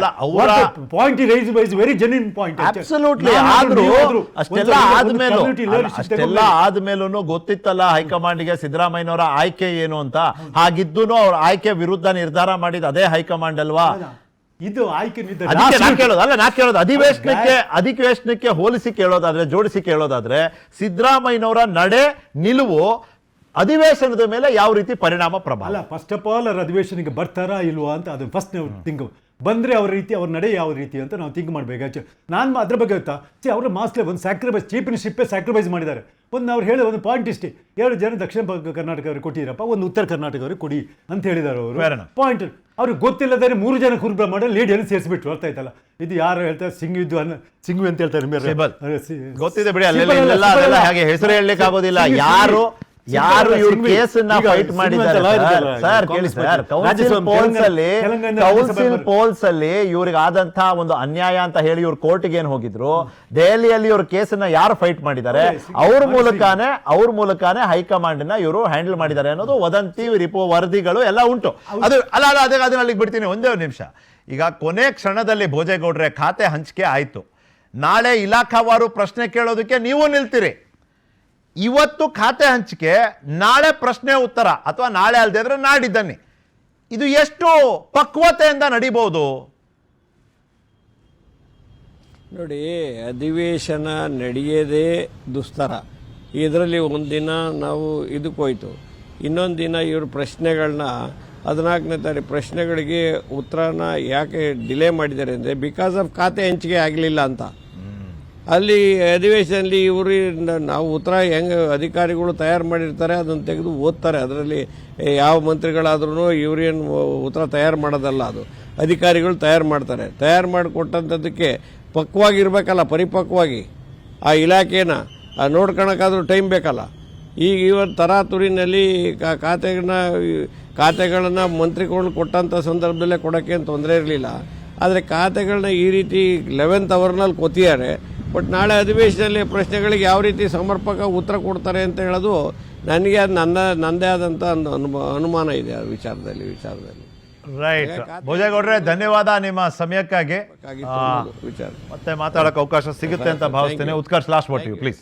ಇಲ್ಲ, ಅದೇ ಒಂದೇನಂತಂದ್ರೆ ನೋಡಿ, ಸಿದ್ದರಾಮಯ್ಯನವರು ಬಹಳ ಸೀಸನ್ ಪಾಲಿಟಿಷಿಯನ್, ಅವ್ರಿಗೆ ಬಹಳ ಸ್ಪಷ್ಟವಾಗಿ ಗೊತ್ತಿದೆ ಸಿದ್ದರಾಮಯ್ಯನವರು ಸೈಲೆಂಟ್ ಆಗಿದ್ದಾರೆ ಅಂತಂದ್ರೆ ಅಲ್ಲೇನೋ ಬೇರೆ ರೀತಿಯ ಪ್ಲಾನ್ ಆಗ್ತಾ ಇರ್ತಾರೆ, ಟಗರು ಗುಮ್ಮಕ್ಕೆ ರೆಡಿ ಇದೆ ಅಂತ ಹೇಳ್ಬೋದು ಬಹಳ ಸ್ಪಷ್ಟವಾಗಿ. ಅಲ್ಲ ಗೊತ್ತಾಗತ್ತೆ, ಯಾಕಂದ್ರೆ ಈಗ ನೋಡಿ ಅಂದ್ರೆ ಯಾರು ಗುಮ್ಮಿದ್ರು ಅಂದ್ರೆ ಪಾಪ ಈ ವಿಚಾರದಲ್ಲಿ ಬಹಳ ಸ್ಪಷ್ಟವಾಗಿ ಹೇಳ್ಬಿಡ್ತೀನಿ, ಅವರದ್ದೇ ಸಮುದಾಯದ ಗಾಯತ್ರಿ ಶಾ ಅಂದ್ರೆ ಸರಿಯಾಗಿ ಗುಮ್ಮಿದ್ರು ಪಾಪ. ಇಷ್ಟೊತ್ತಿಗೆ ಸಚಿವರಾಗಿ ಸಮುದಾಯದವ್ರಿಗೋಸ್ಕರ ಒಬ್ಬ ಮಹಿಳೆಯರನ್ನು ತಪ್ಪಿಸಿದ್ರು, ಅದು ಜಗಜ್ಜಾಹಿರ ಬಿಡಿ ಯಾವ ರೀತಿ ಮಾಡಿದ್ರು ಅನ್ನೋಂಥದ್ದು. ಮತ್ತೆ ಮೈಸೂರು ಅವ್ರ ನಡೆ ನಿಲುವಿದೆಯಲ್ಲ 100%. 2018ರಲ್ಲಿ ಸೈಲೆಂಟ್ ಆಗಿದ್ದಂಥ ಸಿದ್ದರಾಮಯ್ಯನವರು ಎಷ್ಟರ ಮಟ್ಟಿಗೆ ಹೋದು ಅನ್ನುವಂಥದ್ದು ಗೊತ್ತಿದೆ, ಇತಿಹಾಸದ ಪುಟಗಳಲ್ಲಿ ದಾಖಲಾಗಿರ್ತಕ್ಕಂಥದ್ದು.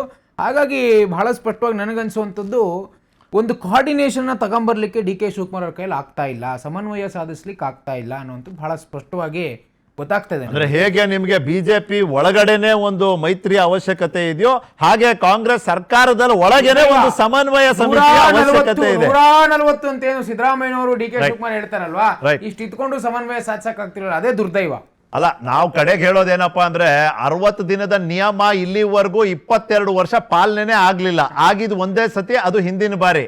ಈ ಬಾರಿ ಆದ್ರೂ ಜನರು ನಿರೀಕ್ಷೆಯಂತೆ ಮುಖ್ಯಮಂತ್ರಿಗಳ ಮೊದಲನೇ ಅಧಿವೇಶನ ಜನಕೇಂದ್ರಿತವಾದ ವಿಷಯಗಳ ಬಗ್ಗೆ ಚರ್ಚೆ ಆಗಲಿ, ಜನರ ಜೀವನದ ಸಮಸ್ಯೆಗಳಿಗೆ ಪರಿಹಾರ ಹುಡುಕುವಂಥ ಅಧಿವೇಶನ ಆಗಲಿ ಅಂತ ಹಾರೈಸ್ತೀನಿ. ಆದರೆ ನನ್ನ ಹಾರೈಕೆ ಎಷ್ಟು ಪ್ರಮಾಣದಲ್ಲಿ ಪೂರೈಕೆ ಆಗ್ತದೆ ಅಂತ ನೋಡಬೇಕಾಗ್ತದೆ. Thank you Niket, thank you Shankar ಶೆಟ್ರೆ, ಥ್ಯಾಂಕ್ ಯು ಉತ್ಕರ್ಷ್ ನಿಮ್ಮ ಸಮಯಕ್ಕಾಗಿ. ಇದಾಗಿತ್ತು ಇವತ್ತಿನ ಚರ್ಚೆಯ ವಿಷಯ. ನೋಡ್ತೀರಿ PNS ವಿಸ್ತಾರ, ನೇರ, ನಿಖರ, ಜನಪರ.